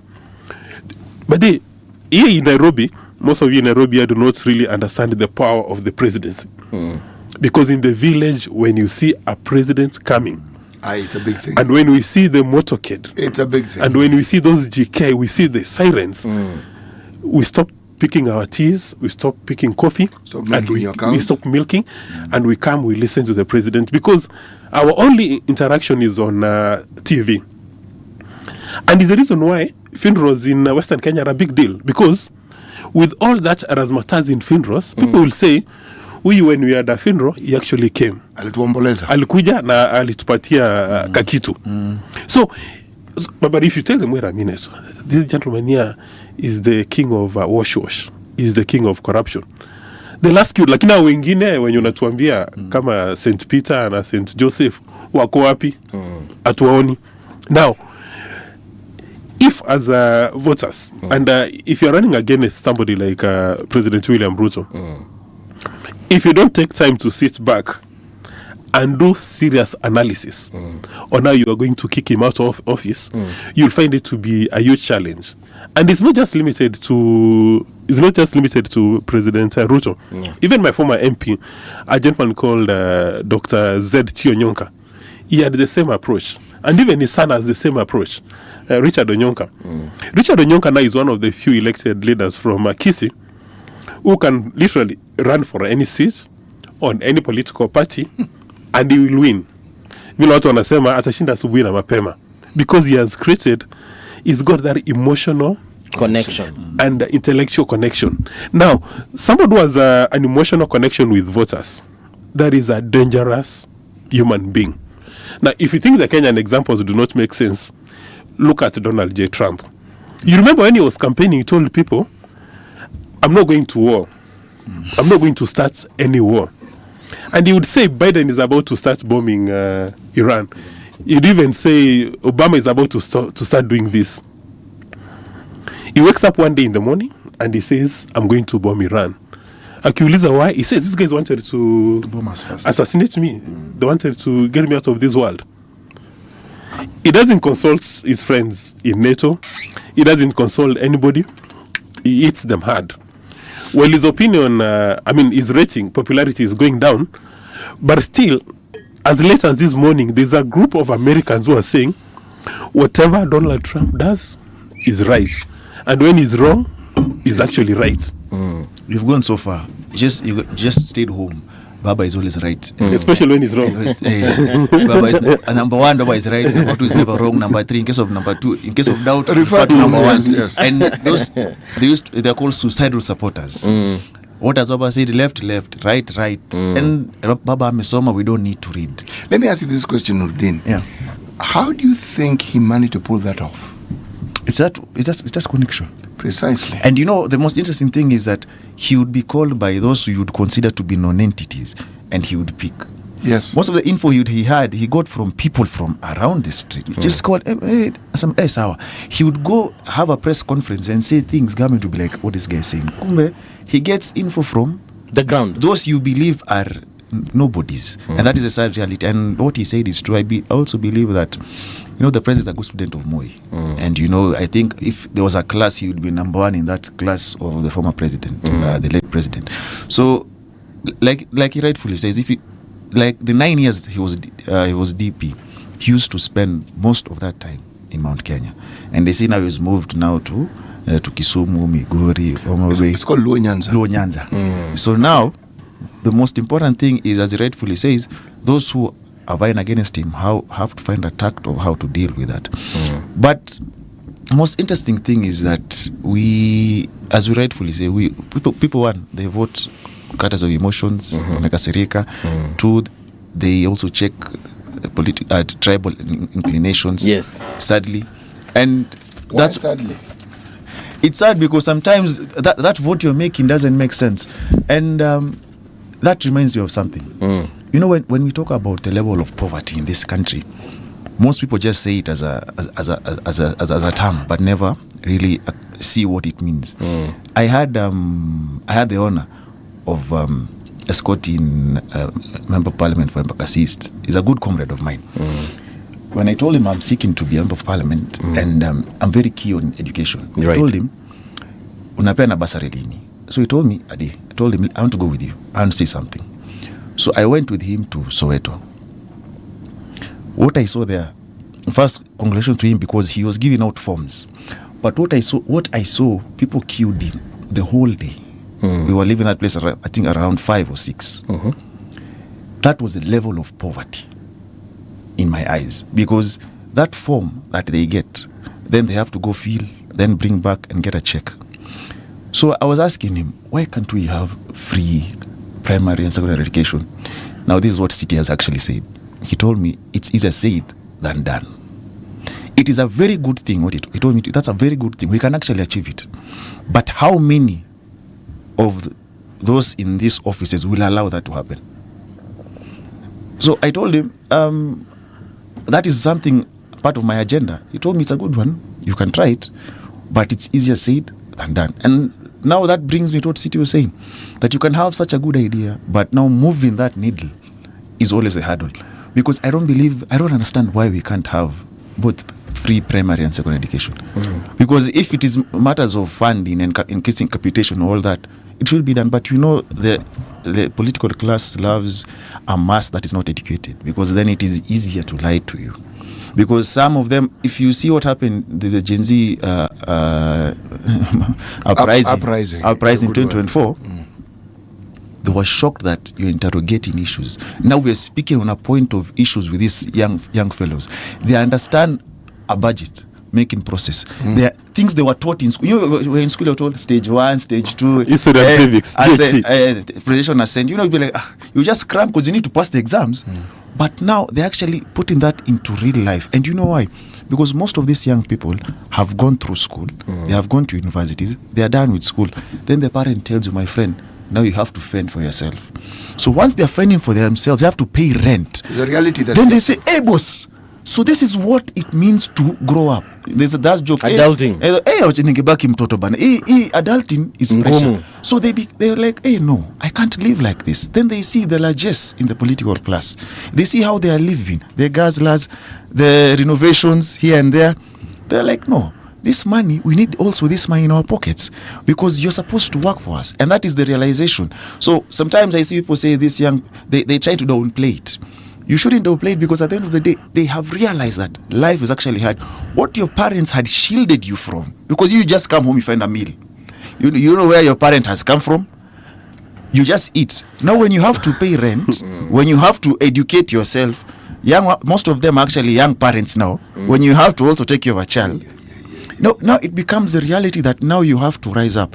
And that reminds me of, you remember there was a time in South Africa, I think it was 2014 or 2015, they had that fees must fall, picketing. And the EFF were leading them with a song saying that nobody wants to see us together as young people. You see, it reminds me of that, because when people are trying to downplay what they are doing, they don't understand that these people have they have understood that, one, we are alone. We have to fend for us, so we have to come together. And there's no political class that would ever want to see the young people together, because that's a danger. Okay. You give them a statistic of 75%, and you imagine them as one unit. of course it will be dangerous. And that is why the issue of poverty is there. Impoverish them to use them, so that tomorrow when you give them 500 shillings, you can get a group that now, I walked in, you were saying they are goons. You can give, I don't call them goons, I call them comrades. You can give them a token of 500 shillings so that you can divide them. You know, you also called Babuino your comrade, eh? Yeah, he's a so he's a comrade because one, listen, he's a comrade. So now, if a goon is known as a comrade, wait. Watch out, he's a comrade because one, since he got admitted, we have been doing so many public interest litigations matters with him. We have released so many young men who were arrested during the Manos, and I congratulate him for that. All right. So and then he's also a young person, so he's a comrade. All right. So I beg to violently differ with what the city. Vehemently or violently? Violently. He said violent. Okay. Intellectual violence. Like for instance, when he said he accompanied, did you say a goon or a comrade? No, comrade. I said I accompanied the member of parliament for Embakasi East, who also is a comrade. Hey. Okay, cool. He's been facetious. and they spent the entire day giving out forms for bursary. Yes. We've been having a conversation for a long time that why can't you make education, primary and secondary, free right from the word go? And then there's a conversation that when you get elected, you discover it's a tall order, that it cannot be changed. All you require to make that a reality is an act of parliament. But do you know the reason why these elected leaders will not change? Because majority of them, how they derive their support from the voters is by making Mora and Wanjiro and Alima queue the entire day to be given forms, and then come back another day to be given checks. How else would you do it? These checks, this is taxpayer resources. So they make unsuspecting Mora believe, and majority of people actually believe that these resources come from the leaders' pockets. Nimewaletea. All you need is an act of parliament to say there shall be free primary education, secondary school, high school, whatever it's called, and it shall be free to the hilt. But because majority of the elected leaders will use this one as part of a campaign tool, even this thing you're talking about, dishing accounting, all these kind of things, it's a campaign tool. And remember earlier on we said, don't you think it's a tragedy to have a 70-year-old lady mwenye amekuja na grandson ama granddaughter queue for an entire day to fill the forms? I suspect they go to that hall 5 o'clock in the morning. So they queue the entire day, pack 6, you give them the form, and then the following day they come for it. So in my view, a number of these people, well-meaning, well-intentioned, as soon as they land into that office, akikaa hivi, they meet some guys wanaambia kwamba hapa biashara inafanywa in this manner. The cartels now. Yeah, and special interest groups. Because even what city had indicated that if you become a governor of a particular county, it may not be possible to move the needle. But one would suspect or assume, before you run for any elective office, you actually understand what the office is all about. Because if you remain loyal to the voters, well, the special interest groups and cartels will even try to impeach me. But if you remain loyal to the voters, the people who elected you to office, then you're going to deliver. Now, we know in some places special interest groups and cartels are very powerful. They can actually impeach you. I mean, what we found out with Zuma and the state capture in South Africa, they can create trouble for you. But why can't you behave like Kivuda Kibwana, who said that if these MCAs, special interest groups and cartels, want to frustrate my capacity to deliver, then in that case, let me go home. Do you think if Kivuda Kibwana at the time were the Nairobi governor, he would have withstood the same heat? He would have probably been impeached and gone home, but then he would have raised the bar. Yeah. So for me, there's nobody who's going to persuade me that once you've been given the mandate to go and deliver, unafika kwa hiyo kwa ofisi, then you find that there's a boulder and there's a landmine and there's a grenade. What would they have impeached Kivuta Kibwana for? I mean, we've been told right now there are these special interest groups and cartels. Have got a lot of financial resources, and they can manipulate people. I mean, the President of the Republic of Kenya, Ruto himself, admitted that members of the National Assembly can be manipulated. So even the impeachment process of a governor can be manipulated. It can be manipulated because we are told it's called it's political legal or something. So it can be manipulated. So if you really love Mora, why can't you try to do your level best, and then if the special interest groups kick you, then you go home.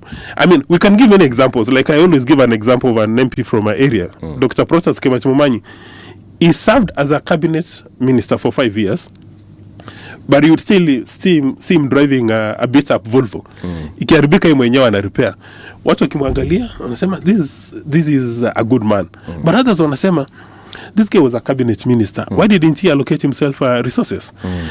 We have spoken about the very literate Gen Zs. That the only time they learned about the lawmaking process was sisi tulikuwa tunaita GHC. But walikuja wakasema we don't like the way this administration is handling resources. Then we got a broad-based administration. And they've introduced what we discussed yesterday. They've introduced equity and equality in the distribution of national resources. So in fact, what John Mbadi is doing today, by introducing equity and equality in the distribution of national resources, is a confirmation that through an act of parliament, we can collapse. I mean, how does it make sense that every elected leader in Kenya today has got a bursary? What is the cost of administration of those bursaries?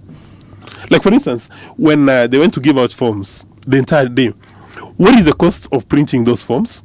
What is the cost of having a senior lawyer like him and the MP spending an entire day giving out forms? And then printing the checks. Yeah, why couldn't they leave these forms at a particular place for people to go and pick them?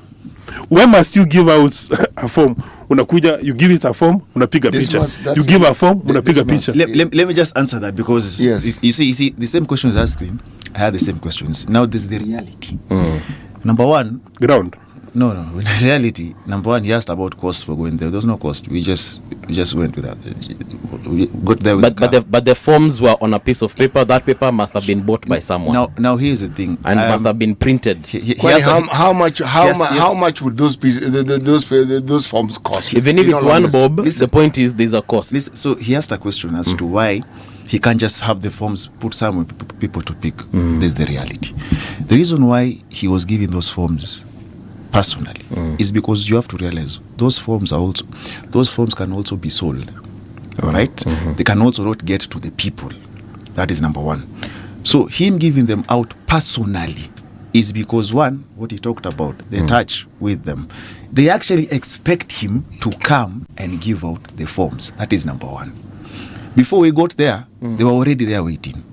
All right, it's not that he even mobilized. He just said, I'll be at this place with the forms.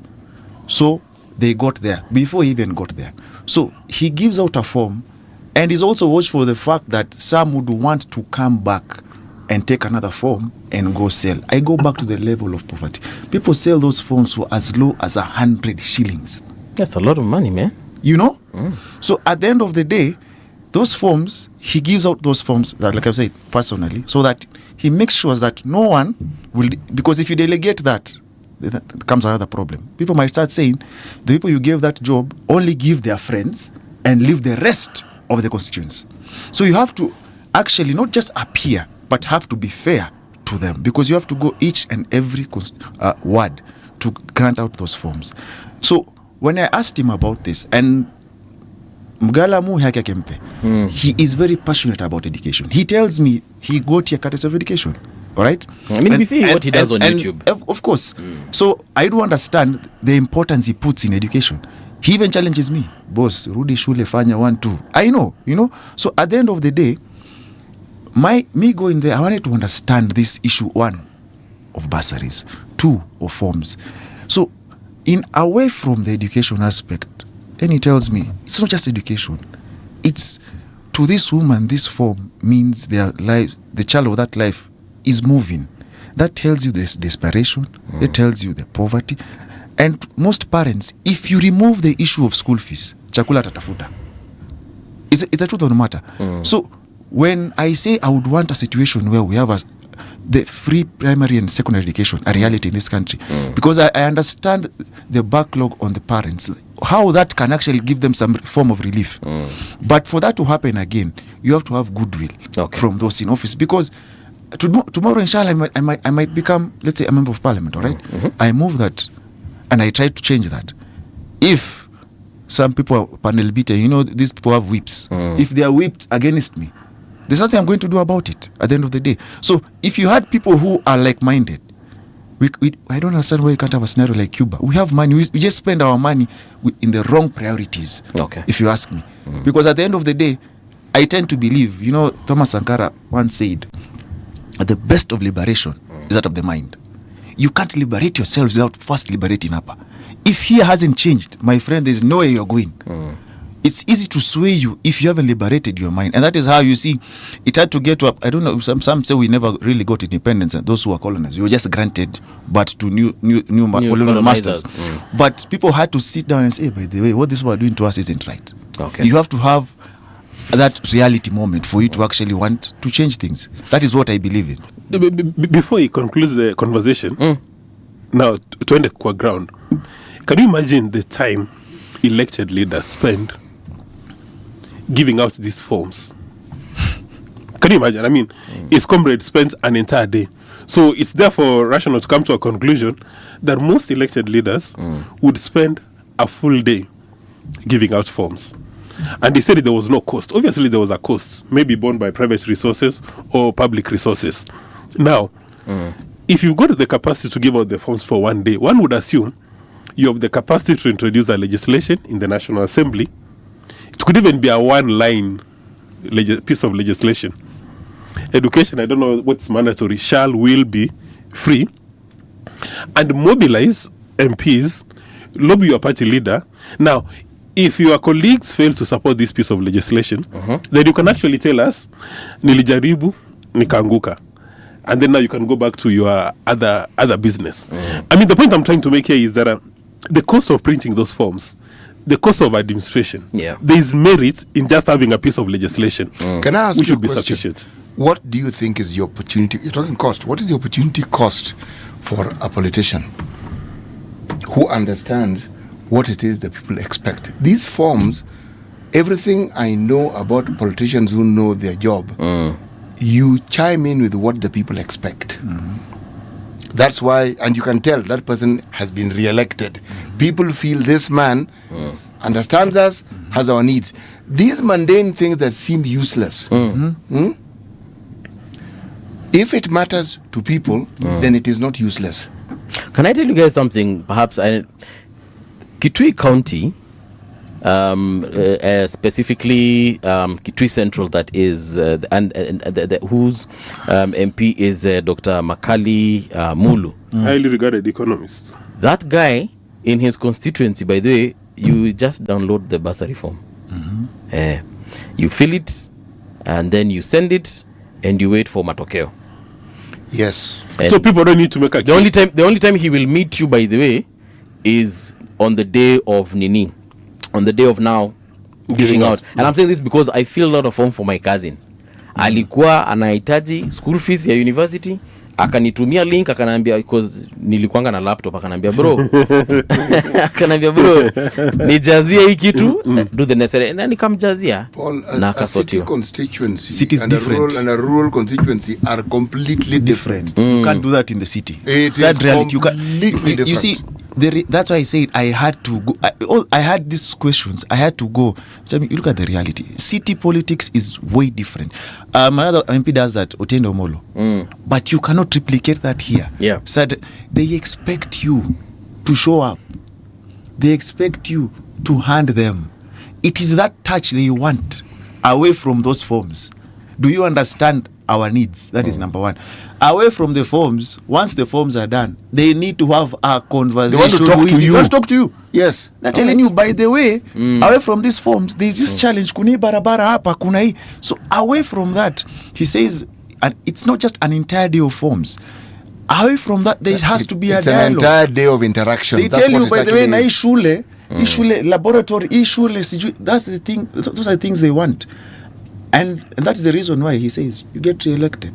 Now, if there is no that personal touch, who will re-elect you? One term. And that is that is the reason. If today I was to run there now and say, you know, maybe he's retained and say I want to go against him, he'll flog me at the end of the day. But what's the name of this MP so that we have clarity? The number? The name of this MP from Kitui? The name? Yeah. Dr. Makali. Dr. Makali. Mulu, yes. Dr. Makali Mulu. Has he not been re-elected? Several times, actually. And he now wants to be governor. So, you know, it's very easy as human beings. You can always create a reason to justify anything. Okay. You can create a reason as to why you want Mama Mboga to spend an entire day in the queue. What you just said about this Doctari confirms that you can actually give those forms online in electronic manner and you will be re-elected. So this thing you're talking about, you're not listening. Yeah, this thing you're talking about city politics. So when you just need one example, you don't need 10. You're talking about city politics and country politics. No, you're talking about city politics, rural dynamics, and urban town. A city like Nairobi, man, those dynamics are so different. But one example can serve to show that it is possible. The reason I brought up that issue is I wanted to demonstrate that it is actually possible. Dismas is right when he talks about the free education, and I support 100% because nobody has told us that the 700 billion we allocate for education, if properly utilized, is not adequate to give us free education. I agree with him, that free education bit, but this one one size fits all. No. But then this must hiyo ya Kitui County, hiyo ya specific ya hiyo constituency, the whole process is online. The only time you will meet Mheshimiwa is when you're going now, because he says on this date. How long did it take Mheshimiwa to get that process accepted? I don't know. Everybody knows. Me actually, I didn't know it until my cousin told me to do it. Now this goes back to our earlier conversation. We're asking ourselves, the people in the National Assembly, Senate, are they leaders or representatives? What you've said about this MP confirms that he's not just a representative, he's a leader. Because part of the responsibility of a leader is to make changes. You can pick these forms online, and if you're talking about city politics, then you expect people in the city submission online. Yeah, then you expect people in the city to be more at home with these. I mean, the countryside you could be analog, but you would expect people in the city to be digital. Yeah. If this particular MP has made it a success, why can't the Nairobi legislators or people who do city politics make it a reality? The point I'm making home, of course, as an MP elected leader, you have to socialize with your voters. But if it's possible to be effective and efficient by using this digital stuff, then why do you want to make people queue for hours on end? Perhaps even and they've answered the question. It's simply because giving out those forms for Makali Mulu is been effective and efficient because he knows my voters shouldn't waste an entire day picking the forms. Let them do something else. No. Listen, but this one here is being used as a campaign tool. Listen. Can I actually, as you say what you want to say, can I also just, as in, this is something that you can actually tell your bro, your comrade when you meet him, that there are, I feel and I understand and I believe there are other ways of meeting your constituents. Giving bursaries is one of them. Giving forms is one of them. But on that day that you're giving bursaries, is it just possible to have that thing online and just dedicate that day and tell guys, in the same location I would have been here to give you bursaries, come, let's talk, I need to understand your issues. You still have achieved the same thing. Online bursaries ziko online, watu wa download, wa fill in, wajaze pale na wapatiwe bursaries wenye wanafaa kupatiwa. Paul, you and Dismas don't understand the politics of this country. Let me say, you have still met the people. To hear. No, you have still met the people. What Nurdin is telling you represents the reality of the politics of this country, not just of the city. What you're saying, if we're discussing political theory, it would be very nice theory. The practice of politics is, why do you think many people fall by the wayside? Because what they want and then what they realize you need to do. Yes. Even three completely different things. Believe me, as a point of discussion academically, wonderful points. Reality, what the citizenry actually want. And that's the reason why it's not academic. Let me just say something. What he says is true. You see, there's what we see as the reality, all right? And then there's what we would want ideally. Now, the voter is quite different. There's what the voter wants, or rather is what the constituency wants. And what they want is what you give up until they see a difference. Now, they expect, like I said, they expect you to actually show up. They expect to see you. To them, that is how you earn a salary. Why am I paying if you can't do this? And well, that's the voter's mind. I should see you serve me. If to them that is service, you are serving me. Tell me to download what? A form. And so the problem most download. Watasema huyu akona kiburi akona maringo ametuambia tuende tuka print mahali. Watasema hana pesa ya kuprint. You know, sina pesa ya kuprint. Huyu mimi sina sapa naye ananiambia nika print makaratasi. But bundles gani? Bundles gani? You are out of touch with reality. You have to come and serve us. That is the voter's mind. And that 2 shillings or 3 or 5 or whatever, they don't want to spend it. They expect this fact that you are there. Bana lipa yo kitu. And we the ones who usually say here that we need to change the mindset of voters because they have been I don't know which word to use here, but wamefunzwa hizi vitu ambazo haziwasaidii. Well, I agree with you, but you see what we're discussing here. The same way we tell them do not take bribes or do not give bribes, the same way we just tell them, guys, there are other ways of doing these but things. you've understood what we're saying. Yeah. What you are doing, this process is building trust. Yes. Once they trust you, the change you're talking about then can come about. Because they trust you. But before they trust you, they can't. Kuna mali. They'll actually say, you know what they'll say? Listen, you know what they'll say? Yeah. Wewe mtu wasaiba mko na biashara. Mtaka kutukula. Hiyo sasa umetutuma. Hiyo ni biashara yako. So now listen. So know what happens?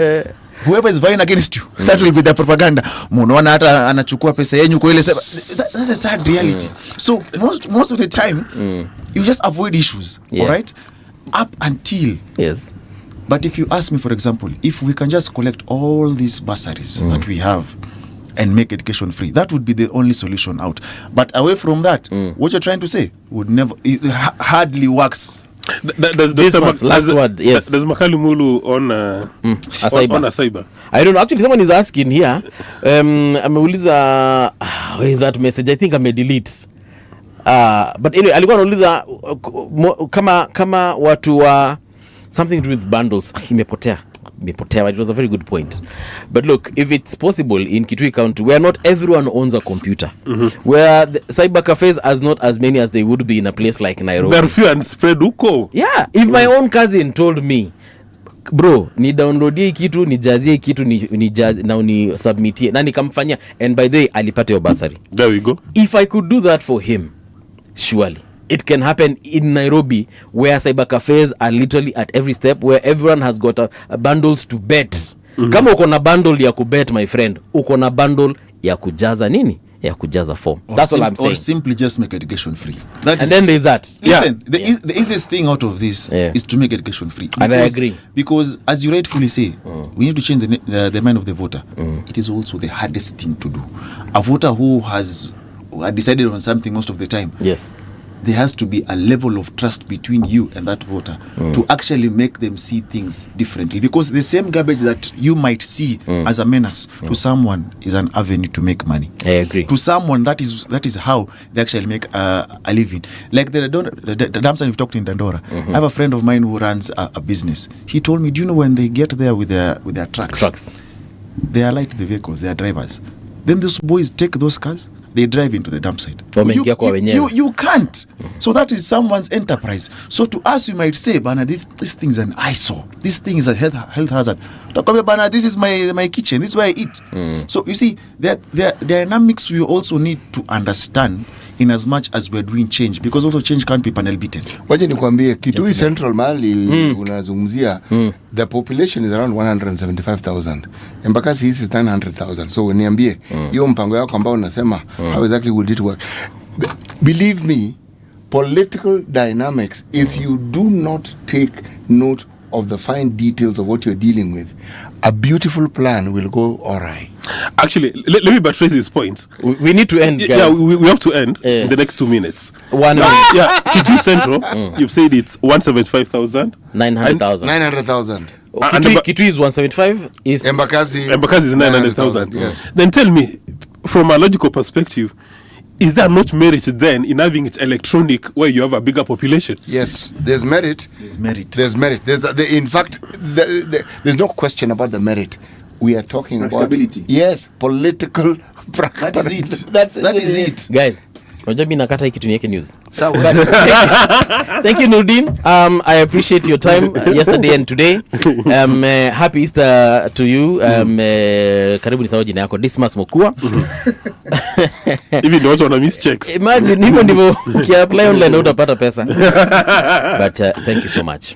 I think you need to review that statement that ukiapply online utapata. The guys who may take that word to the bank wache kuapply online. No, endeleni kuapply. It works.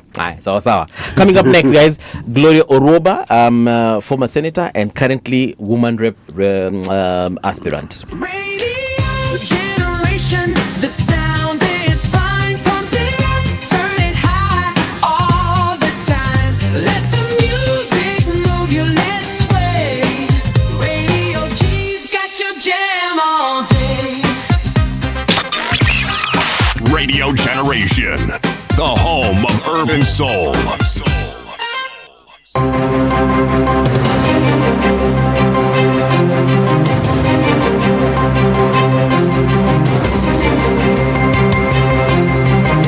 This is the Radio Generation News. Good morning and welcome. I am Patricia Wayua.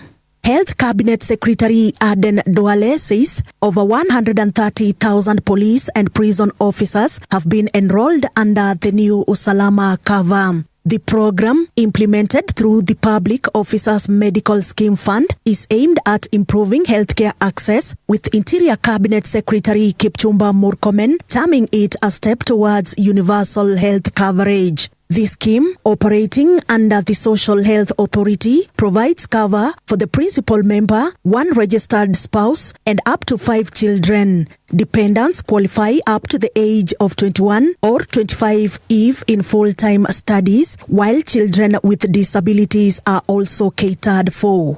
Who will face with an emergency going forward under that fund? The ambulance that will pick will be paid by SHA. He'll be taken to a hospital. The hospital will not ask for a deposit. And any corrupt elements within our ranks, anyone attempting to steal public money meant for healthcare for our officers will be arrested and subjected to the full force of the law. The government sees your daily sacrifices and is committed to protecting your health and well-being and that of your families. We are called upon, therefore, to reciprocate by rendering dignified and patriotic services to the people. You do not have to be sick. Kesho, ukisema nataka kujua blood pressure yangu ni nini, if you go to any of these providers. Political analyst Dismas Mokua has criticized Kenya's leadership culture, saying many elected officials behave like rulers instead of serving the public. Speaking on Radio Generation today, he pointed to misuse of public resources, weak accountability, and voter habits as major challenges. Mokua added that admiration for wealth and voting along ethnic lines often leads to underperforming leaders being re-elected despite growing public frustration. Those governors who are spending obscene amounts for public office, in my view, they do not qualify to hold public office at all. Yeah. Because you are not elected to office to go and buy top-of-the-range vehicles for your selfish interest. How is it that your priority when you go to office is about the governor's seat, where are you going to sit, what vehicles are you going to operate in? While the people who elected you, they're suffering in hospitals. Yeah. People are dying because of lack of medicine. And then for us, we've fallen in love with these elected representatives. We keep on voting them day in, day out, day in. Are we sick as voters, or we don't know the responsibility of an elected leader. Like, for instance, the person that we have to call out is now this voter, registered or otherwise.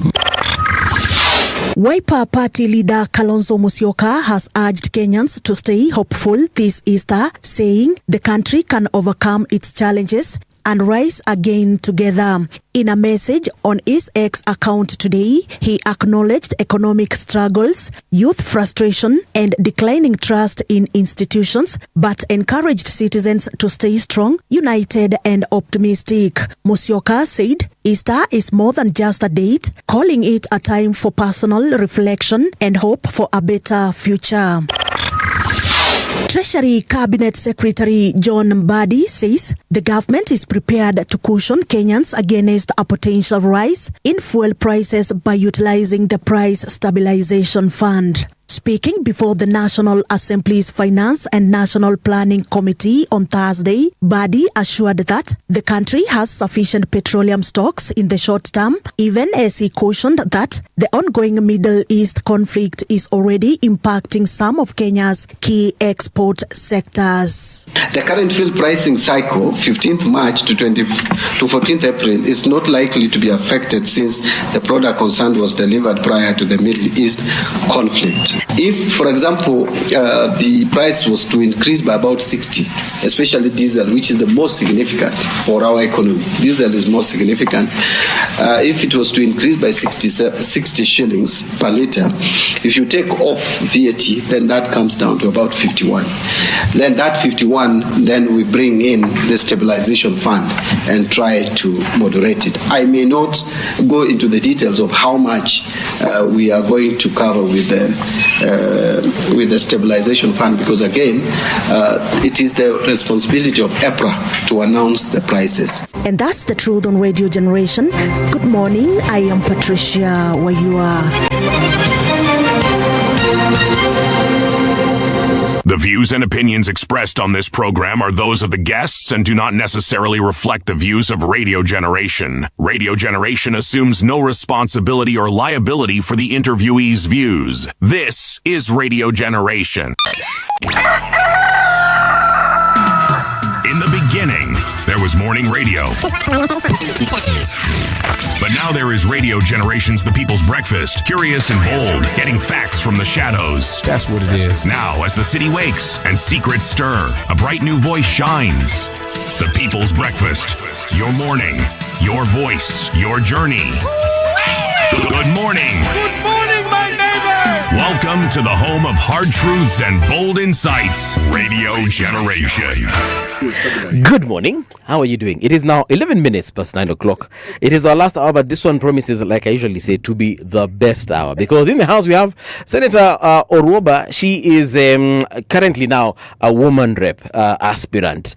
Muhesh, good morning. It's been a while since we last saw you here. Yes. Happy Easter. Happy Easter to you too. Good morning. Good Thank morning. you for having me here. Karibu. Yes. I usually see you on TV, like I was just telling you before we went on air. It's really difficult to miss you.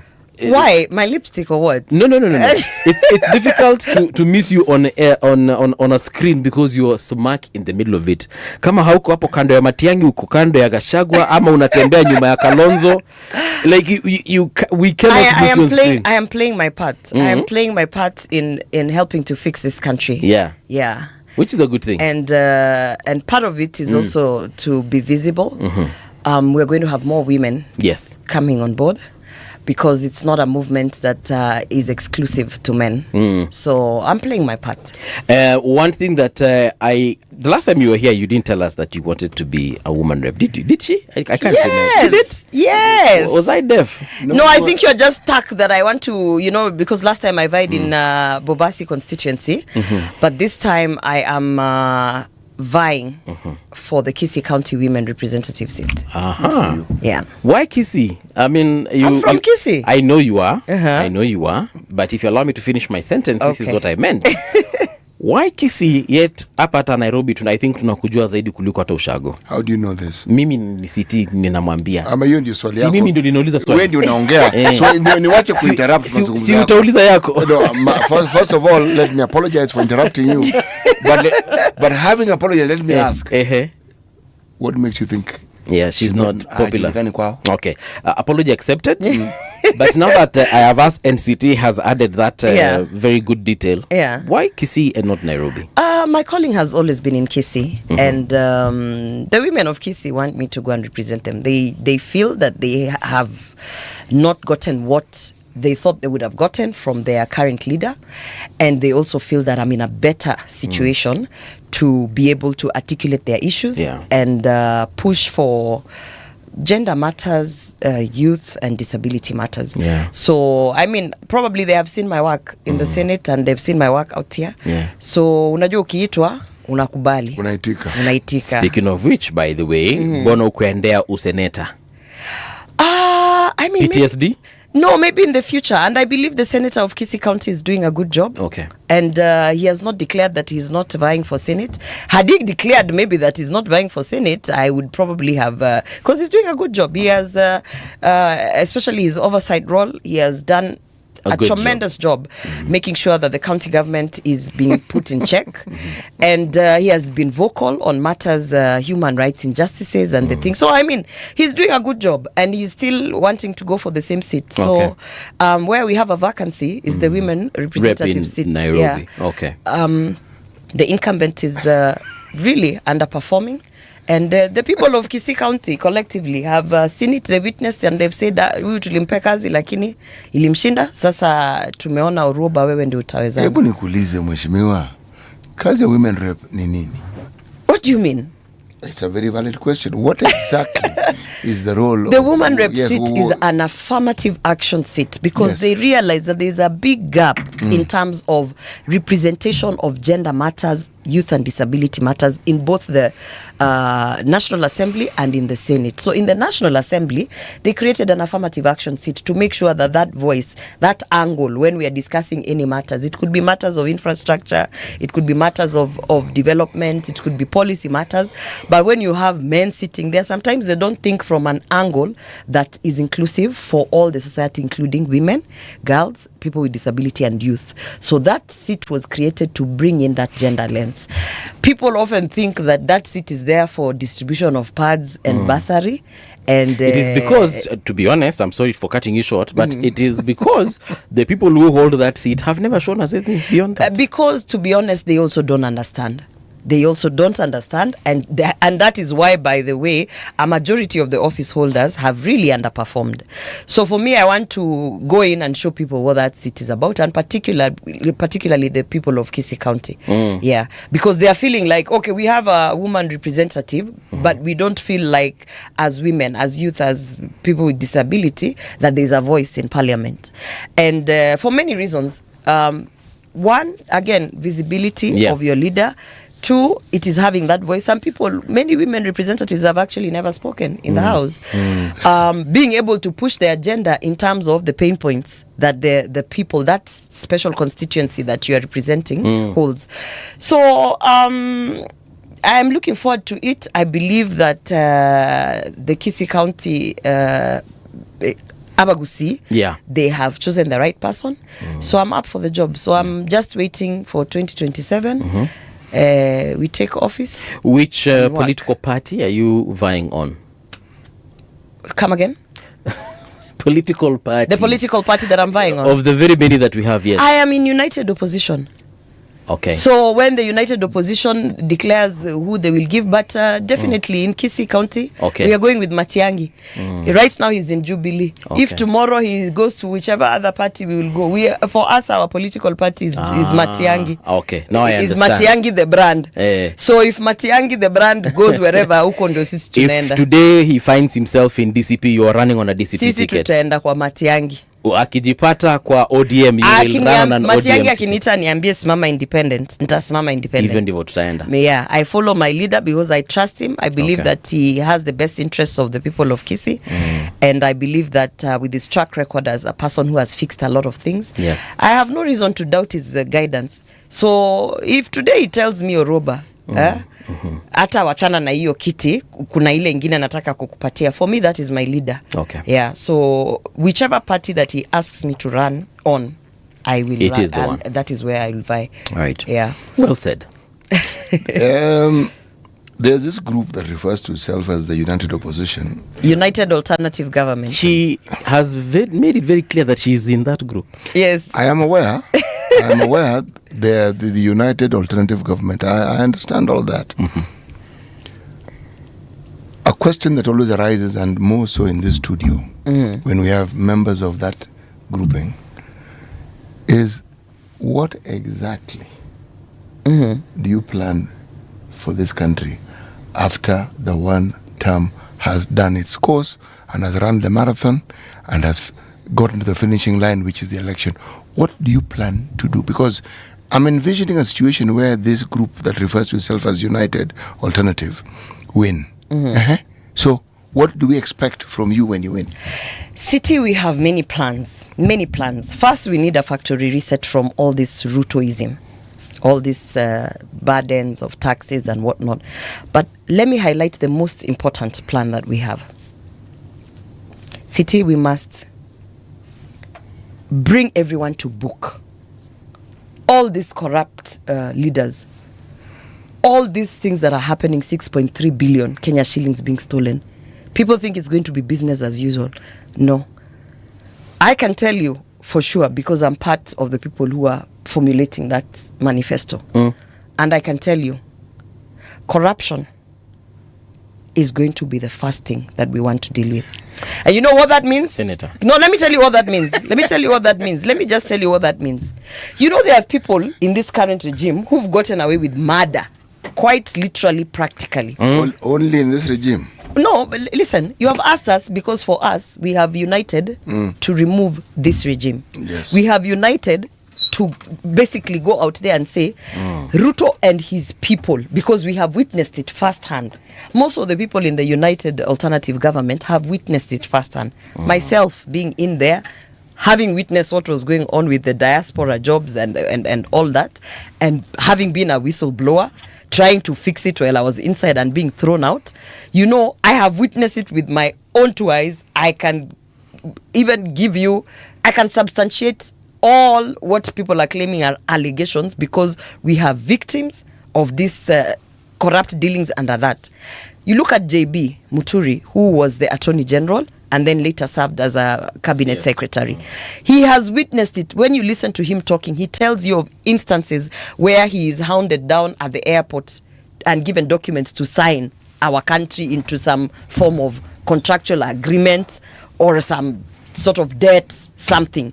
He's not talking from the blues or from theory or from reading newspapers. He has witnessed it.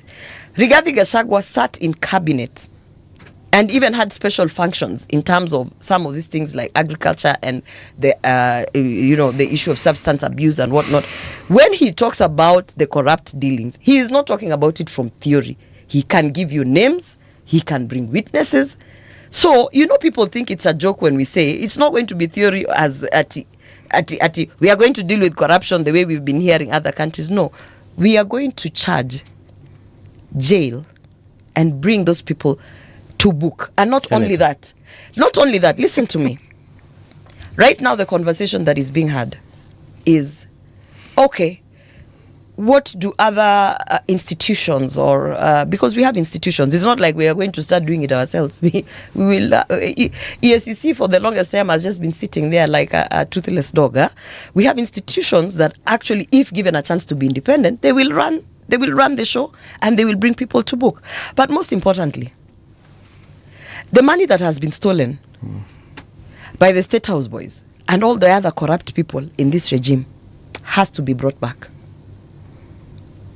The conversation right now is, are we going to give 6 months amnesty, 3 months amnesty, or 3 weeks amnesty for people to come, surrender, and we figure out how we are going to deal with you as a criminal who has surrendered and brought back the money that they have looted?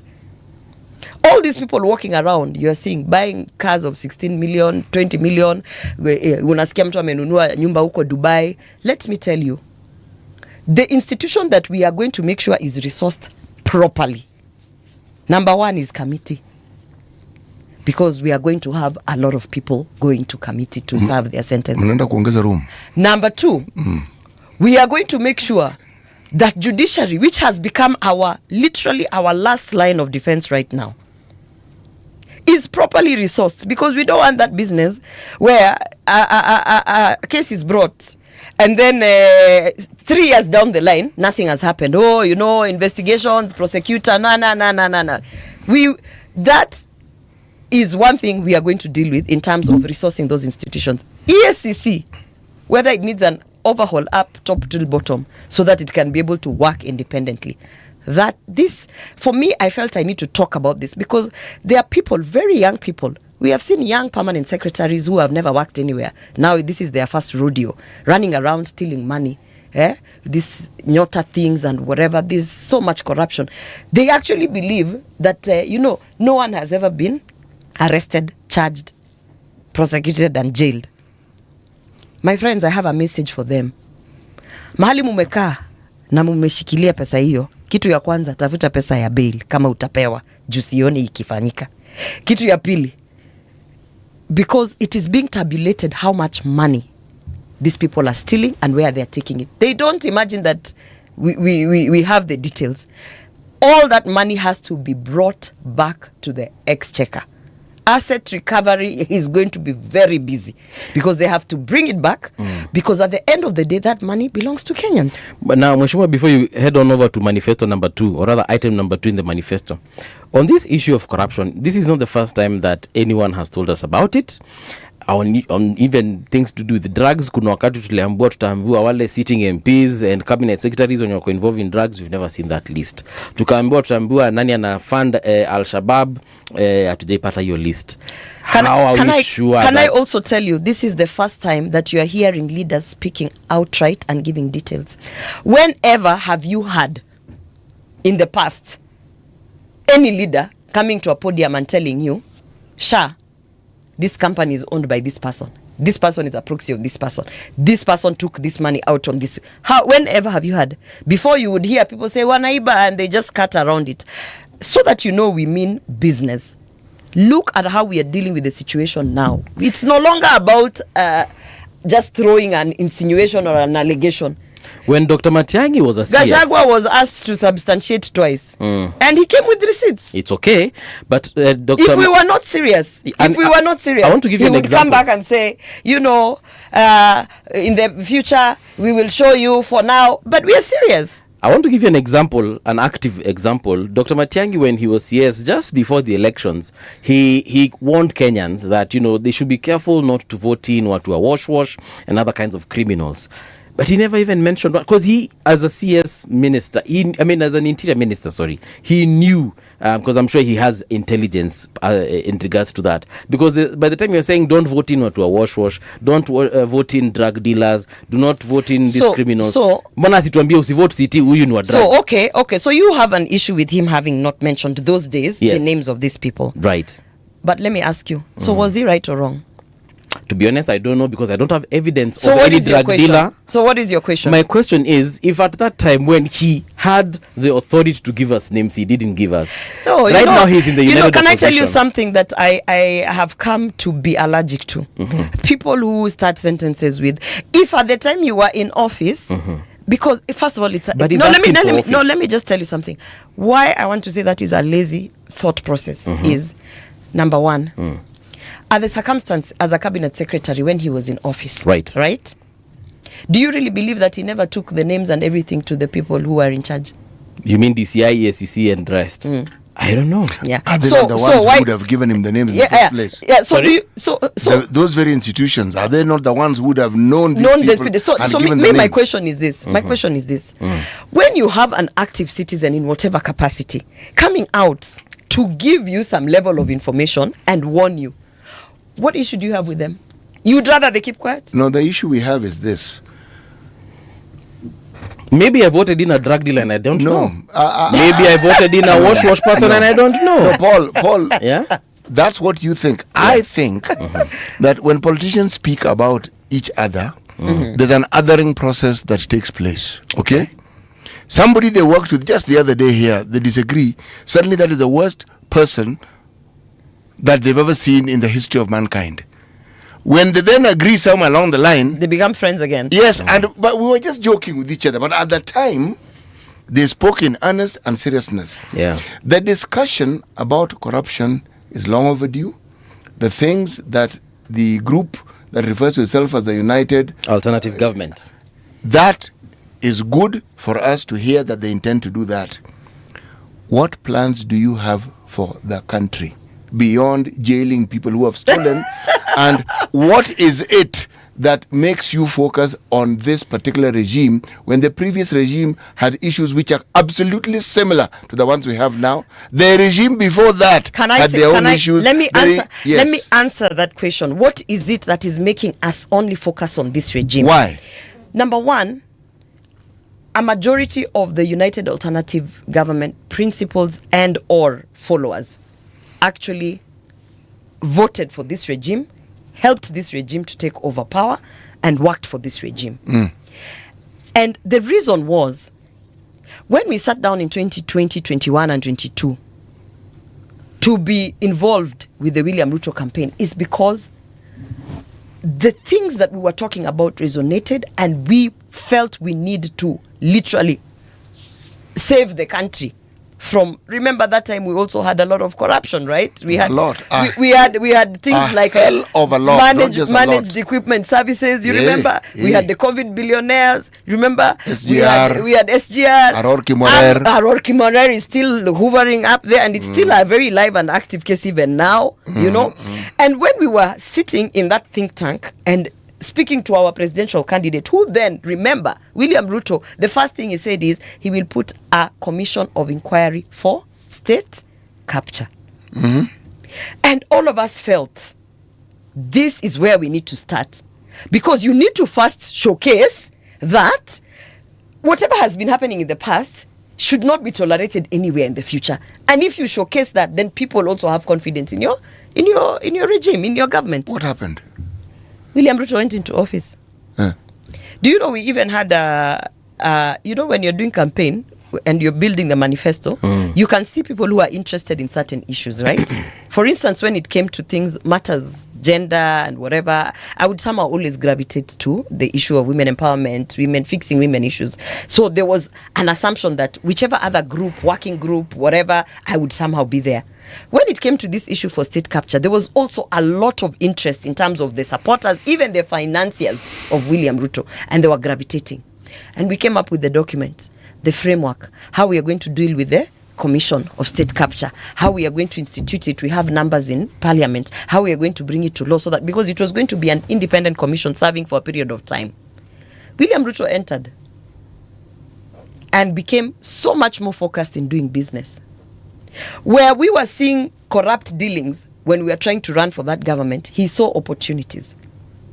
You have had His Excellency Rigathi Gachagua explaining that when William Ruto got into office, the issue of e-citizen, he found out is owned by a private company. And you've had Gachagua, I'm actually just repeating, this is not me alleging, you've had Gachagua come out and say, in fact, what he did, Ruto was so mad that this thing is owned by a private entity making money off of Kenyans who are paying for services. So he called the people to the owners of that e-citizen thing. It's called webmasters. Yes. And everyone was happy because we were thinking it's going to come to an end. And now the allegation that has been put out is that, in fact, what he did is that he bought them out. So when we were seeing issues that we were going to fix as corrupt dealings that are pain points to Kenyans, when William Ruto took office and swore to protect this country and, be the commander-in-chief and, whatever, all those things, he started seeing those corrupt dealings as opportunities for himself and his people to benefit. So are you blaming him for seeing those opportunities, or are you blaming yourselves for not taking the same opportunities? No, let me be very clear. I am, first of all, blaming myself for not seeing through him and the kind of a person that he is and he has been. That I take responsibility always. That, okay, when this guy spoke to us, we thought this is really, we are going to have a commission of state capture. We are going to bring people to book. And at that time, because I was literally a voice of the movement in terms of media houses and whatever, I understood, like the managed equipment services, the government was using billions to rent equipment that either never existed or literally never functioned. But we were paying monthly fees, and that was going to someone's pocket. So I thought, because I know I had a direct experience through a family member who actually died because of an equipment that didn't work, that was being paid for billions. So for me, some of those things really were like, we must go and put a commission of inquiry for this state capture, because what William Ruto was saying was indeed true. That at that time, there was a capture in the medical sector, transport, infrastructure. People had decided that they were going to take over and just make money out of the exchequer and taxes, Kenyans' taxes. So we were very charged. Now you can imagine when myself, JB Muturi, Gachagua, we enter, and the guy who was telling us when we sit at the table, we will make sure warudisha hiyo pesa yote. Then he enters, negotiates with them and buys them out and continues to do the same thing. You see, where? So for us, now the question you asked, why are we particularly interested in this regime? Because it is this regime that we participated in bringing to office in the hope that we are going to correct some of the things that were going wrong for many, many years. So, for me, I feel that if I am given a chance, I want to correct the things that, and I know it sounds very funny, but I am the one who even created a Kenya Kwanza Women Charter, saying for the first time the women are going to be on the table. So I'm not saying I'm not going to be bothered with what the previous regimes did to women, but I was participating in this particular one, so I have to first of all deal with this one, and then we can now, which should not take us more than 2 years. Yes. After that, we can still deal. There's no expiry date on corruption.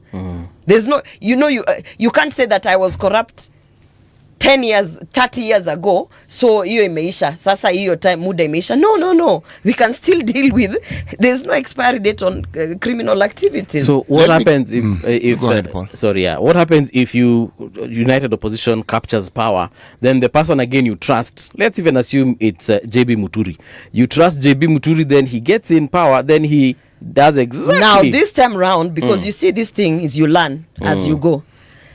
Before, like Gachagua was telling the people of ODM, right? Yeah, sisi makosa tulifanya, we signed our documentation behind the scenes there, so the public didn't know. So sazile tulioshwa, it's like you can't come back to tell the public mulioshwa nini, were we with you when you were contracting with that guy?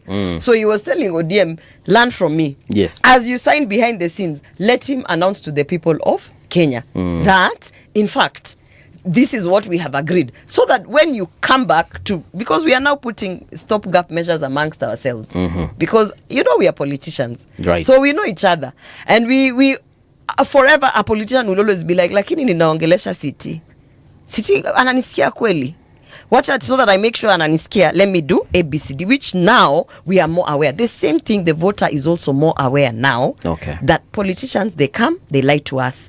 So how are we going to hold them accountable? You can see already how Gen Z is putting in pressure and stopgap measures that amutaingia mtuoshe. Same thing, for instance, like the Sifuna movement.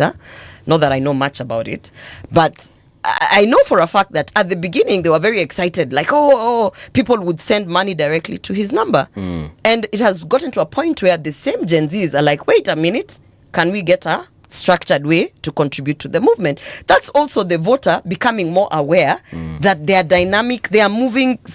You can't just trust vitu zinafanyika. So everyone is learning as they go, and I can tell you something, if there is a group of people who have learned firsthand, is those people who worked with Ruto, because we helped him to get into office, then we got screwed, and then we are now like, okay, now we know how this thing is going to go. So next time, if we are going to try and help, let's say, Kalonzo to get in office, we are not doing the same things. But Mheshimiwa, from the time I first heard you speak and the occasion to actually talk with you, you are a rare species. You are actually a genuine believer. I am a believer. Yes, you are. You believe. Yes. From the first day I listened, I said, this young wannabe legislator has the misfortune of being a genuine believer in the politics of Kenya. I'm telling you what is going on through my mind. I'm saying, God Almighty, the things that are waiting for her down the line. Tapigwa character development. You see, even now, you still believe that the people you work with are different from William Ruto. They are not different. You have had the benefit of living in jurisdictions where the rule of law is the rule of law. It's something you understand intimately and something you believe in. Mm-hmm. We believe in the rule of law in this country, but we believe in subverting it even more. People get into positions of authority to subvert it. They don't call it subverting, but because of the interest that they have, that's what they end up doing. Mm-hmm. Okay? Kibaki, this government has tried that under Justice Ringira. They set up a radical surgery group. Mm-hmm. Things happened. Mm-hmm. They were trying to set right the very things you're talking about, but in the judiciary, mm-hmm. because they came in immediately after the Moi government. Mm-hmm. And we had people who were the chief prosecutor, God knows which Everyone was corrupt in that system. There was an issue. Some judges were bold, then they went to court. Mm-hmm. And they won their cases. Mm-hmm. Others resigned. They were given these opportunities. Mm-hmm. Now, my point, and the point I'm heading to is this. Mm-hmm. When you are in a grouping where you're united by grief, okay? Mm-hmm. And because you feel somebody shortchanged you, that is a tenuous bonding structure. There is no guarantee that your interests are the same. No. What you have is the same pain point. Pain tends to abate. When it abates, then our real selves come up and we see ourselves for what we are. So, City, first of all, I think it's very unfair to say that the principals, individuals and followers of the United Alternative Government are the same as Ruto. That's very unfair. No. It is you who has said that. No, you have said what I said. You have said that. I have said you assume your interests are the same. And I'm saying your interests are not the same. You have said, I have the misfortune of being a believer. Yes, and you then, do. And then you have said, I believe that the people in the United Alternative Movement are actually different than this regime. And you said, unfortunately, they are the same. Unfortunately, they are not. The Kenyan politician who has not had the influence you've had, Haki, they are exactly the same. Do not. Let me repeat it. I want to hear her point. Can I say this? Yes. Just as you have said, I have the what you call misfortune of being a believer, and it is a level of ignorance according to you or others who think, she thinks now this is a good, a new group, a good group. But I can also tell you, I have the privilege of working one-on-one with all these principles. And because of that privilege that I also had of working one-on-one with William Ruto, I can tell you, City, these people are not the same. Because I have worked with Ruto, and I have worked now with these 6 principles. And I can tell you they are positives. I can tell you, they are not angels. For sure, they are not angels. I can tell you the weaknesses of each of the principles. I can tell you the strengths of each of the principles, just as I could with William Ruto. But one thing I can tell you, City, as I do the strengths and weaknesses of all these people against William Ruto and the current regime, one thing becomes apparently very clear. The intention on that leadership of William Ruto is completely different from the intention of all these other leaders. It might not be a pure intention, but I can tell you outright, it is not an intention to kill Kenyans. Are you saying that initially you were naive, but now you're no longer gullible? No, I'm saying I'm the same person. The same belief that I had in William Ruto and following him and understanding him and thinking that maybe this is the person. I can't say I don't believe anymore, because a person who doesn't believe cannot push an agenda, because you don't believe in the agenda anyway. Okay. I do believe in people. So many horrible things have happened to me, CT, but I've decided I'm not going to be the person that gets broken and becomes cynical. I still will keep the hope, and I will still keep the purity of believing. I actually like your politics. That's the whole point I'm trying to make. So I still carry that with me. And I like the position you take, and I actually like the fact that you're a believer, because it's believers who bring about change. Simple truth. Yes. What I like. So the thing about the thing about me now is I trust but verify, which I think in the beginning I trusted blindly. That's why I said. Initially, are you saying that you were naive, but now you're no longer gullible? Of course, it was my first time in politics.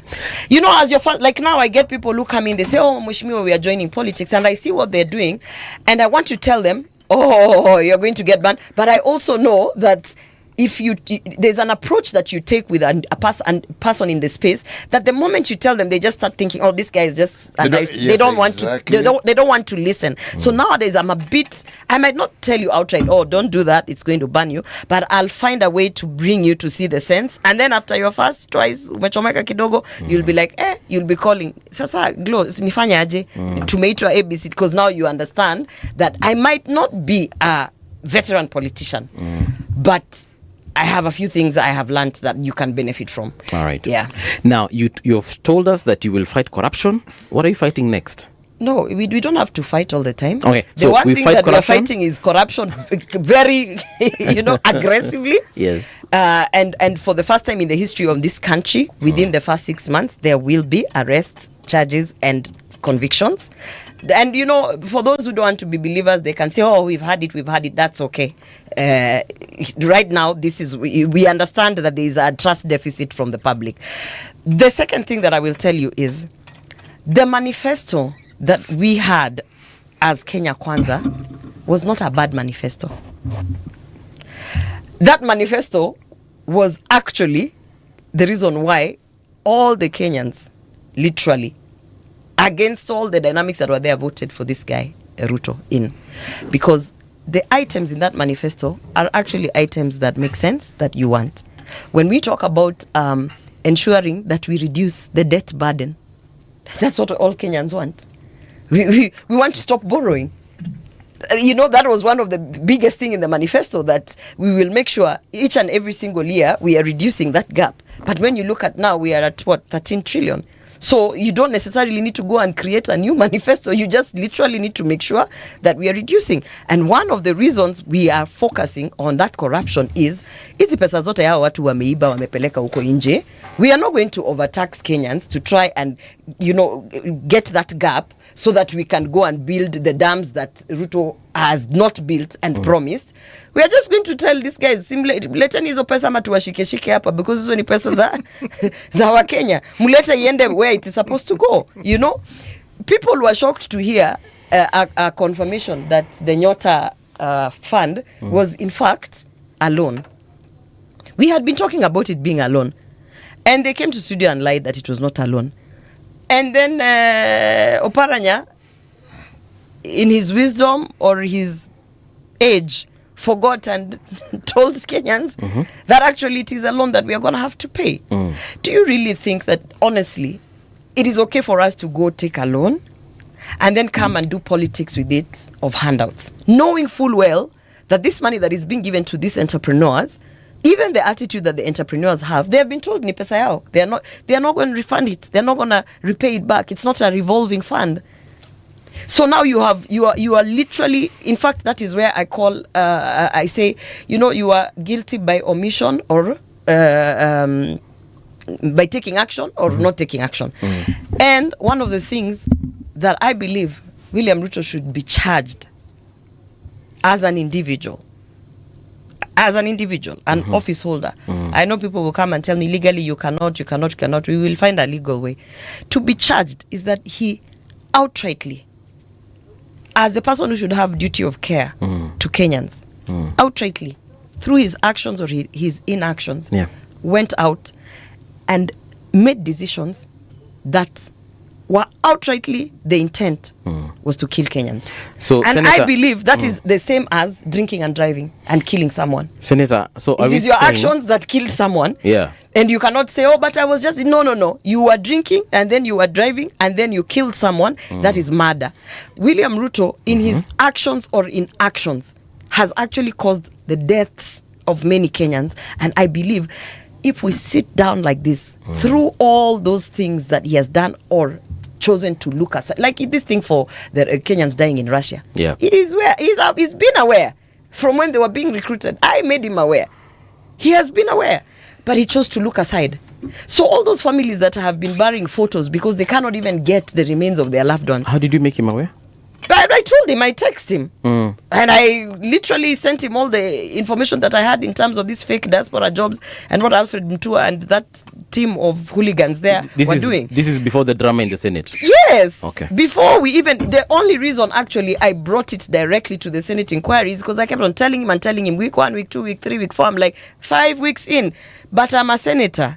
Let me now do my job as a senator. I brought it as a Senate inquiry. Okay. Yeah. But he was aware. And by the time I brought the Senate inquiry of the fake labor jobs, people were not even talking about Russia, but Russia was happening. So, and he knew. Going back Let me ask you this question, because I am puzzled. We've had issues with Kenyans going abroad to work for a very long time. People going to the Middle East, then they started going to Southeast Asia. Yes. Okay? What really is the government's role in ensuring that these job opportunities are streamlined and that you keep a track of these individuals? Or, if we look at the freedoms that we have, can the government prevent me from looking for a job abroad? The government cannot prevent you from going to die. What can... No. But the government... What can the government do? This is what I can tell you. The first... Okay, so let's take 3 steps back. Government is supposed to be there to put safeguard measures. For instance, when you have rogue agents, those rogue agents are licensed by the government. For them to be able to operate in their rogueness, they need a license. Government is giving them the license. The duty of care of licensing agents is with the National Employment Authority. And that is government. So at the point where Kenyans are coming to tell government through the National Employment Authority or the Ministry of Labor or the Labor Committee in the National Assembly or the Senate, that listen, there's this agent who I gave 600,000 Kenya shillings and I was supposed to be right now in Saudi Arabia as whatever, and they have just disappeared on me. It is in fact the duty of government who has licensed that agent to streamline that space. How many times has government come through Cobra Squad to Parliament to tell us we have now suspended 800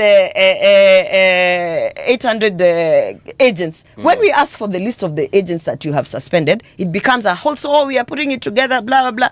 An agent is suspended for, let's say, 2 or 3 months. The noise dies down. The agent is allowed to keep operating. So that's one thing I see through omission. The government should have saved, because those rogue agents that are operating are actually being given licenses by government. So the focus is Number on the 2, president, not the Minister for Labor. Let me tell you why the president. Oh, that is Cobra Squad now. Oh, I don't know, but let me tell you why. For me, it comes back to the president. When the president gave Alfred Mutua the Ministry of Labor, within our circles, we were like, "Oh my God." Why? Because you know Alfred. We have witnessed the things, the allegations, the accounting officers still in Machakos who are in a mess because of the things that Alfred did when he was there. And it has never been brought clear. You know, it's not just allegations. Some of these things are still pending and hanging. We have seen Alfred Mutua in a documentary on national mainstream media actually bragging on how he participated in bungling an election, how he participated in coercing, putting pressure and calling people to tell them to announce this thing, how he participated in ferrying out the chief officer of IBC out of the scene of crime through his own personal bodyguard. That is the person you're dealing with. That is the person you say, I trust this guy, now we are going to make him the Minister of Labor. It didn't sit well with us. Because quite frankly, if you go and follow the movement of the Kenya Kwanza, Alfred Mutua came sunset. He came towards the end. He was not with us. He came towards the end, brokered his deal. We don't know how his deal was brokered. So we were all very cautious, like, hey guys, we are going to form a commission of state inquiry. Alfred might actually be part of the people we should be arresting. How is he now coming to our team to become a cabinet secretary? And the alarm bells didn't ring then. Alarm bells rang, but you see now, this is where I always tell people, right? We can make all the noise, but the guy who is going to be sworn in to become the commander-in-chief of the armed forces is the guy who calls the shots. So you can talk about the National Employment Authority all you want, and the Director General and the Minister of Labour. All those people can be fired or brought to book by one phone call from their either authority, who they are appointing authority, because it is William Ruto who has appointed Alfred Mutua. We agree. When all those people who came out to complain about how much money they have been conned with, do you know that I was the keyboard warrior of all keyboard warriors, sending things to the president, right? Mm-hmm. And why was there no legal action taken against the people in the Employment Authority and the Minister of Labour? Because if the docket is yours, let me ask you, which legal act, who will take the legal action? Let me ask. We have now Kenyans who are supposed to be the number one victims of a crime. Some of those Kenyans who even came to Senate to date were harassed to silence. Number one. And you're not talking about a Kenyan who can afford a lawyer. You're not talking about a Kenyan, even to come to Senate, they were struggling to get that fare. They've already been conned of their savings, their whole family savings. That is the Kenyan you want to sue Alfred Mutua? No, that's not the Kenyan I want to sue Alfred Mutua. I am not even interested in the person. I'm interested in the evidence. If the evidence exists... The evidence exists. There are enough do-gooders in this country who have taken the government to court on very many issues. Why is this an exception? The point I'm trying to make, it is not that what you did was not the right thing to do. Yeah. The point I'm trying to make here is this.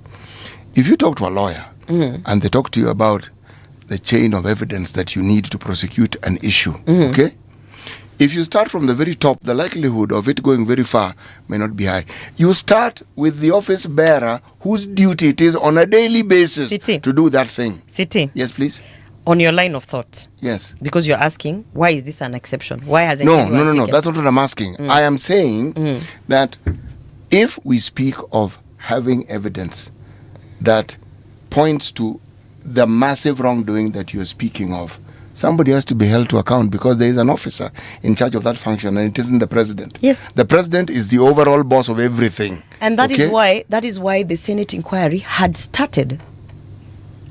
I triggered the Senate inquiry through a statement at the floor of the House.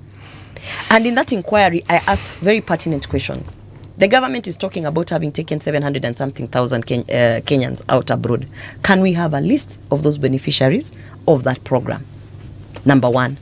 The other question that I asked in that Senate inquiry is, there are this many people, I think it was 97, who were recruited from my constituency in Kisii Bobasi constituency, which I was a part of, in the sense that I made sure the National Employment Authority and the ministry were sending their people there to recruit.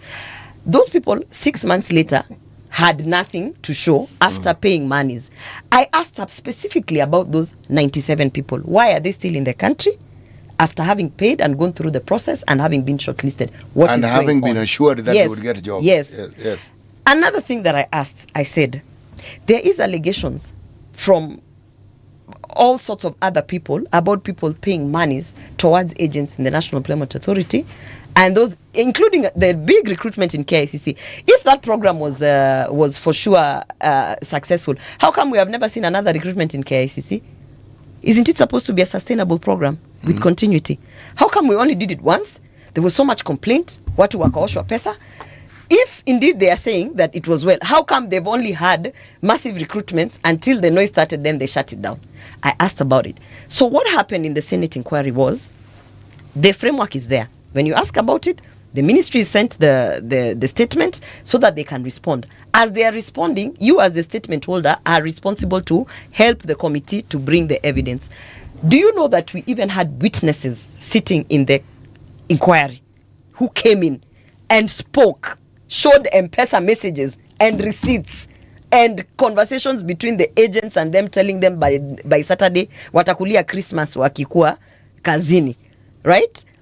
And just as we were getting the gist of it, so more Kenyans had started realizing, oh, there's a Senate inquiry and I'm also a victim, let me go. So it was ballooning. We were getting more and more victims, you know. And then they shut it down. There is who? Senate. The Senate shut it down. That is when you go and look. Alfred Mutua came to the Senate and outrightly threatened that I'm going to be removed from office. And it didn't even take 2 weeks. So they put pressure when they saw me with Matiangi.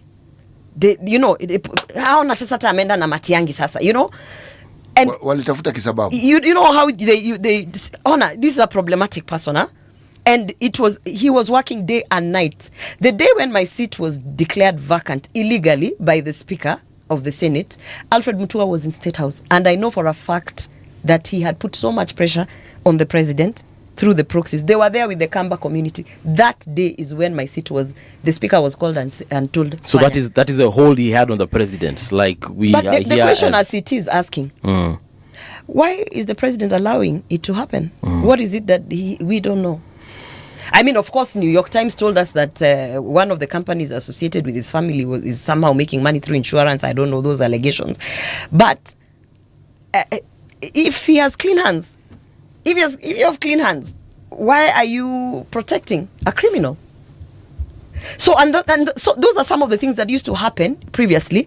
And when we were campaigning 2021-22, we kept on saying why we need a commission of inquiry for state capture is we even have to understand the dynamics of how this institution was captured, so we can make sure going forward it is not captured.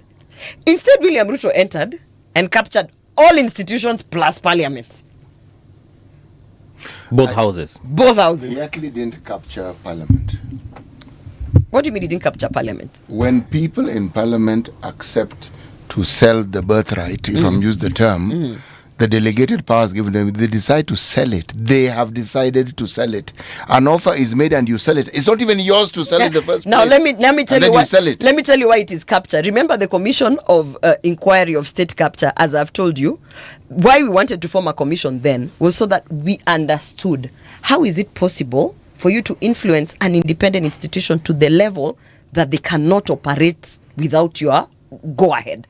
We needed to understand, you know, otherwise you don't need a commission. You just say huyu alifanya. The commission was for you to understand, so that if we come in and we find out, oh, the accounting officer, there's this loophole between the accounting officer and the legal department and whatever, so that while we are doing the commission of inquiry, we also close those loopholes and the gaps, such that for continuity passes and sustainability, it cannot be captured again. Even if you wanted, tumefunga hiyo gap. What he did instead, he went in by himself, not through a commission. William Ruto went in by himself, literally by summoning. You know how we would talk about KEMSA and say KEMSA, they used to do managed equipment services, blah, blah. So the commission of inquiry was supposed to sit and understand, call people, hear witnesses, understand. William Ruto went in by himself to understand. Once he would understand how it is captured, he would now be the capturer of that institution.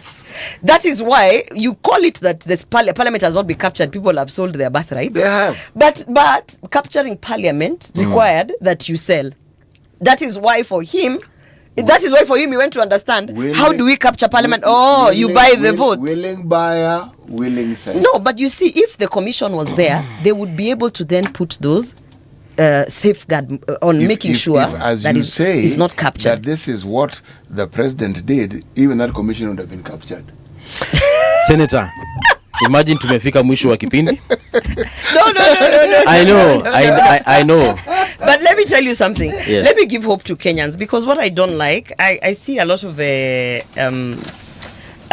cynical comments, cynical reactions towards what is happening with our country, and I feel it's not because people are evil or just it's because people have lost hope. And the worst place to be in your life with regards to anything, whether it is social life, you know, family, career, is to be hopeless. The worst place to be is when someone is coming to say, this is happening, this is how we're going to fix it, and you say, whatever, you're tumesikia. Because what do you want also? Do you also want people to just not do anything? No. You know, it's easy. There's a saying, and City, because I know you're very Wanapendanga hizo proverbs. There is this saying about the man in the arena. Do you know that nini about the man in the arena? About the man in the arena, it basically says that it's easy for the critics to talk and comment about things because they are not the players. Yeah? Until you get in there. In fact, let me read it for you. It says, it's a quote about the man in the arena. It is not the critic who counts, not that the man who points out how the strong man stumbles, or where the doer of deeds could have done them better.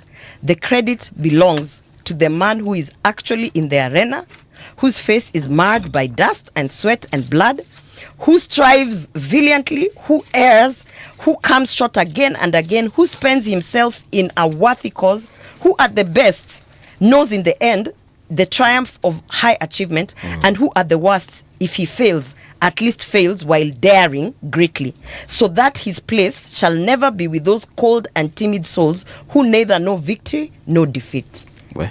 Basically, you keep saying, you politicians, we know you politicians, we know you. Hey there, how about you come and be a politician? The man in the arena. Thank you so much, Senator. This is where we shall stop for today.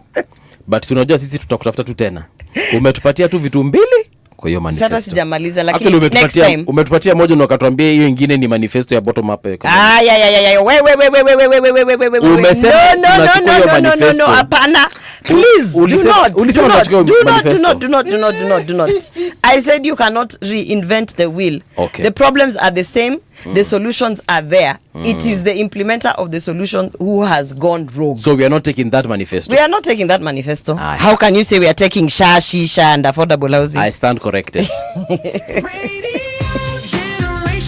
The sound is fine, pump it up, turn it high all the time. Let the music move you, let's sway. Radio G's got your jam all day. Radio Generation, the home of urban soul.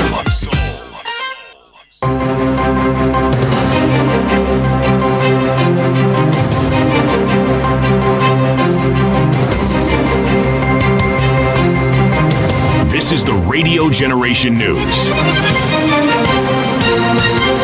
Good morning and welcome. I am Patricia Wayua. President William Ruto has delivered his Easter message to Christians as the nation marks Good Friday. In a message posted on his social media pages, he encouraged Kenyans to reflect on the season's significance and embrace hope in their daily lives. Ruto reminded citizens that just as Easter celebrates resurrection,